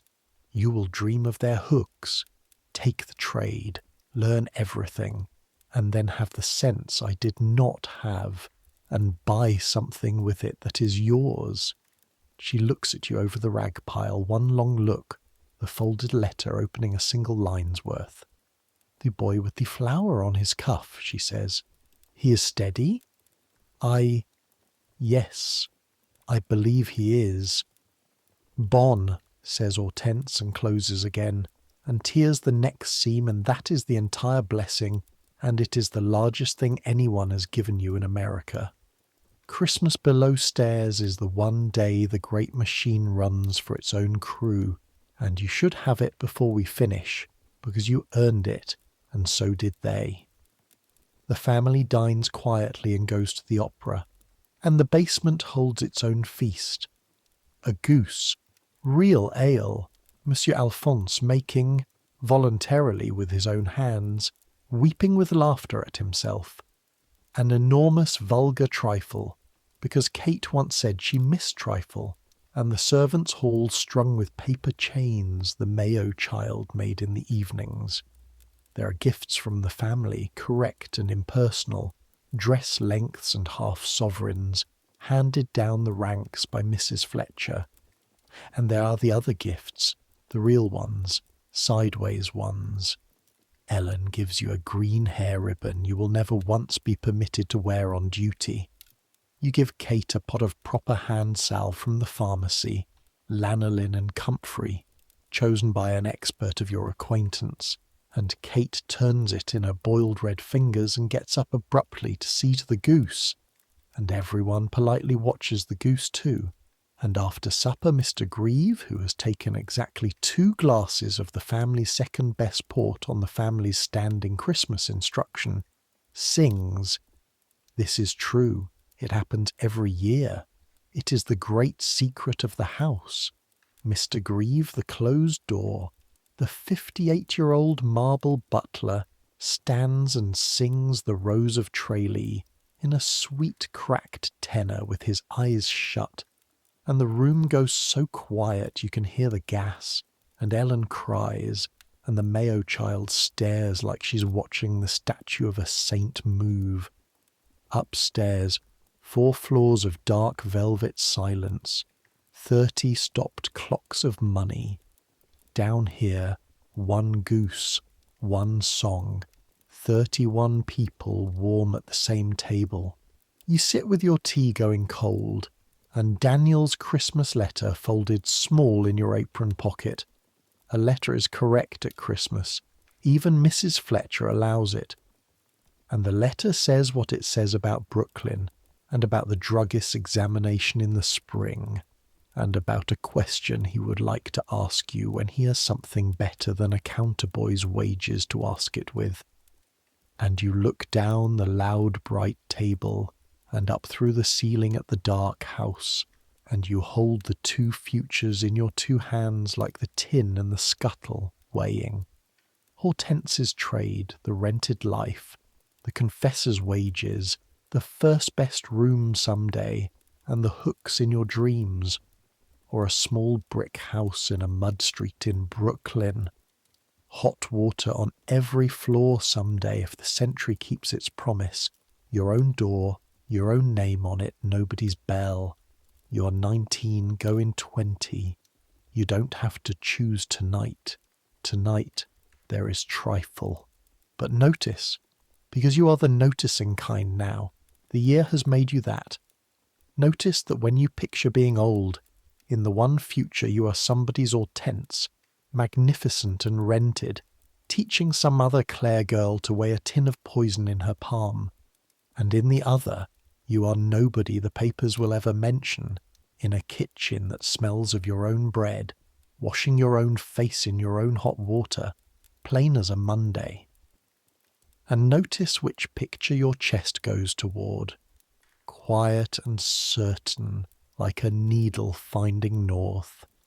The new year comes, the season roars back, the bells ring, the tongs heat, the enamel goes on and comes off, on and comes off, and the last winter of this story burns down like a good coal fire, steady, banked, and one ordinary night in a late December, the night I have been walking you toward all along, the last ball before Christmas ends, and you climb the 68 steps for the 300 and something time, and we will climb them together now, one more time, slowly, all the way up to sleep. September takes the great migration back to the city, 54 trunks in reverse, and the year begins to fold in on itself the way years do, faster at the end. Something has changed in the dressing room, and nothing has. That is the truth of it, and I won't pretty it for you. The wafers continue. The milk of roses continues. You mix the enamel for the November balls the same as ever, badger brush and chamois finger, and the rag still burns strange colours in the grate. She is what she is. The world is what it is. Nobody in 1895 walks out of their century. But small things. She's laced at 20 now, always. And once, Christmas week, a family dinner only, at 21, and remarked afterward, sounding almost puzzled, that she'd tasted every course. On Sundays, doctor's orders being suddenly convenient, the enamel rests, and she receives no one, and sits by the window in the plain north light with her own face on, reading, and you bring the tea, and it is the only afternoon of the week the dressing room smells of nothing but coal fire and toast. The mercury cream for her hands she has quietly stopped. The new skin cracked in the cold and hurt, and one small vanity lost the argument to one small pain, which is, you have learned, the only way any of them is ever lost. And she asks you things now. What the farm was like, whether your mother is living, whether the pharmacy boy, she knows about Daniel, of course she knows. Ladies' maids are not the only ones who see everything, whether the pharmacy boy is steady. You answer carefully in the servant's grammar, giving a little and keeping most. It is not friendship. There is no friendship possible across that stare. But it is something with weight to it. Some current of recognition between two people who have seen each other unpainted, and it makes the 68 steps shorter, some days and other days longer, because pity, once it gets into you, is a lodger too, and it does not pay rent. You learn her calendar of fear by heart. October, the new debutantes announced. November, the first ball, the first inspection. Her birthday in January, which is treated in that house like a death in the family. No, more quietly than a death. Deaths get flowers. You watch her read the Town Topics column every Thursday at breakfast with her face still as enamel, mining every sentence for the words older and handsome and still. Still beautiful. Still brilliant. Still. The cruelest adverb in the English language, and they deal it out to women like small change. Hortense turns 51 and begins very quietly to teach you everything at double speed. The accounts with the dressmakers, the jewel inventory, the exact grammar of a reference letter. And you understand without being told that you're being made her successor, and that this is the shape of your life offering itself. The good wages, the second best room, the confessor's silence. 40 years of other women's faces under your hands. It is a better offer than Ennis ever made you. You do not say yes in your heart. You do not say no. You are 19, and Daniel has begun talking on the cliff walk and now on the area steps in the blue autumn evenings about a druggist's license and about Brooklyn, where they're building streets of little brick houses with water piped hot and cold to every floor. Hot water for everyone, imagine, as if that were the whole of the future in one sentence. And maybe it is. Because here is what your year backstage has taught you. The thing you know now that the 400 people upstairs do not. Clean was never the point. The body was never the point. Every jar on that white marble table is aimed at other people's eyes. The arsenic is for the eyes of rivals. The lead is for the eyes of ballrooms. The corset is for the eyes of a world that measures a woman like cloth and pays her in adverbs. Your mistress lives inside 400 mirrors, and she has spent her whole life polishing herself for them with poison, because they gave her nothing else to be brilliant at. And you, Nora Costello, 5'4" in cracked boots, property of nobody. You own one battered tin tub of grey water a week in a basement scullery, and every drop of it is more honestly yours than her marble bathroom will ever be hers. That's not a comfort exactly, but it is true, and you can sleep on true. So let's do that now. Let's end this day and this year the way every one of them ended, no matter what the ballrooms did.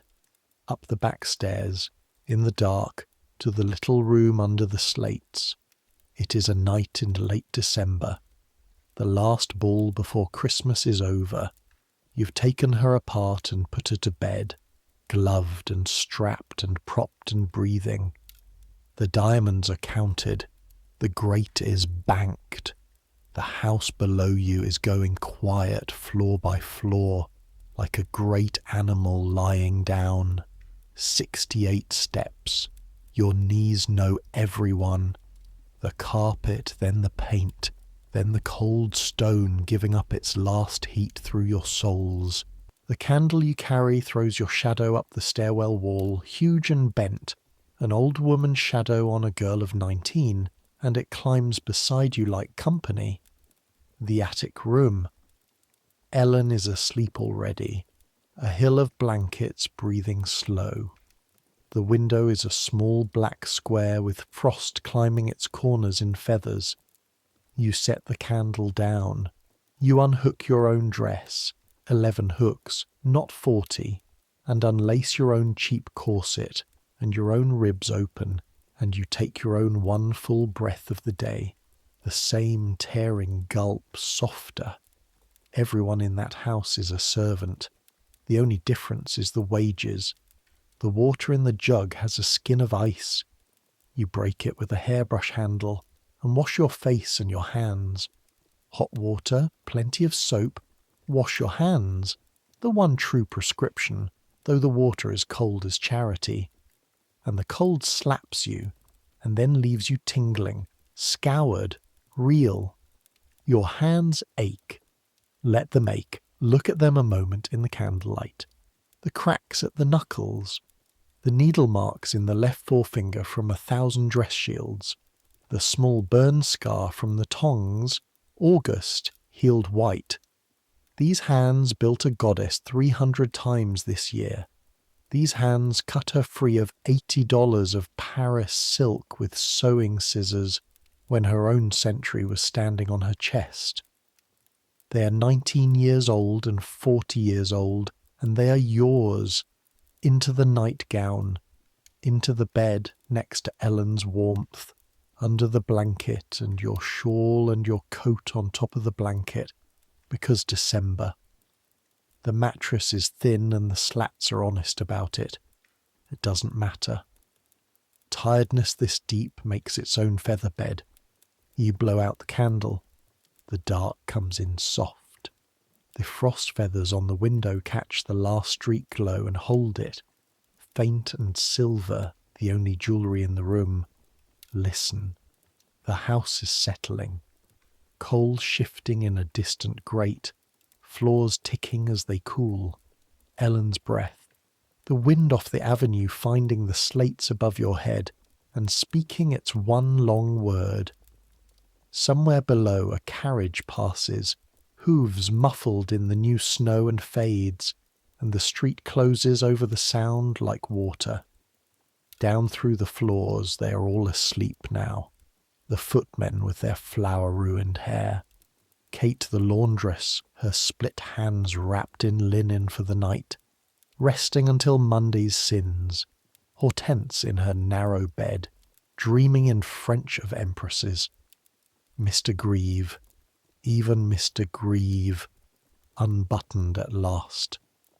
And below them the kitchen fires bank to red hearts, and below that the coal cellars, and below that the bedrock of the island, holding all of it up. The marble and the poison and the diamonds and the tin tubs, without being asked. And 3 floors down in the barge of a bed, Augusta sleeps in her leather mask, breathing at 20 inches, dreaming whatever the beautiful dream when no one is watching. Let her sleep. She fought her war today with the only weapons they issued her. Tomorrow she will take up the tin with the painted roses again, and you will hand it to her, and the age will go on being what it is until one generation of daughters at a time it isn't. Because it ends, you know. Let me tell you that, here in the dark, since only you and I are still awake. The century will turn in 5 years. The lead paint will be outlawed, jar by jar, law by law. The arsenic wafers will vanish from the druggist's shelves, and men in laboratories will finally print in plain words what every maid who burned the rags already knew. The corsets will loosen, and one day simply fall, and women will draw full breath standing up in public and vote in the same decade, and the two facts are not strangers.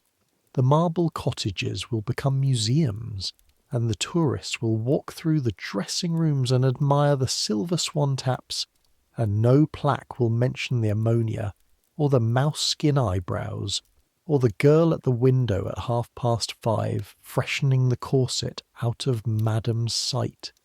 But you were there. Tonight you were there, and you know. And the city outside the frost-feathered window will grow up and up, past every turret, and the gas lamps will become electric, and the horses will vanish from the avenue, and hot water will run to every floor of the little brick houses in Brooklyn. Hot water for everyone. And a bath will become the most ordinary thing in the world. So ordinary that people a century on will stand under falling warm water every single morning without once thinking of Kate's hands or the grey rags or the tin of roses. That's you, by the way.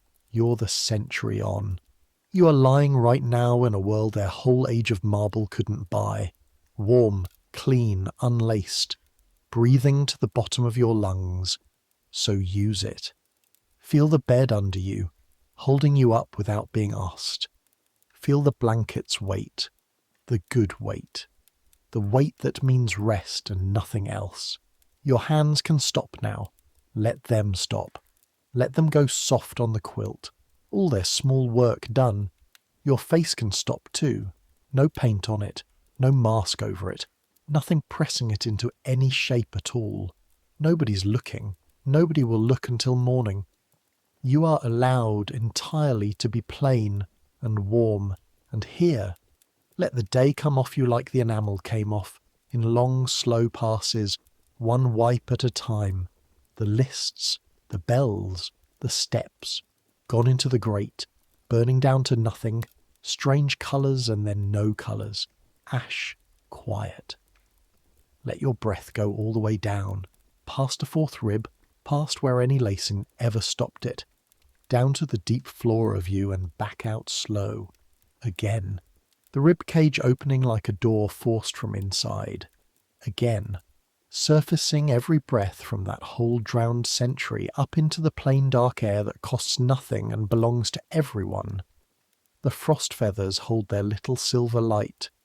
The wind says it's one long word over the slates. Ellen breathes beside you, slow as tide. The house settles and holds, and sleep comes up the back stairs for you now, quiet as a good servant, carrying no candle, needing none, knowing every one of the 68 steps in the dark.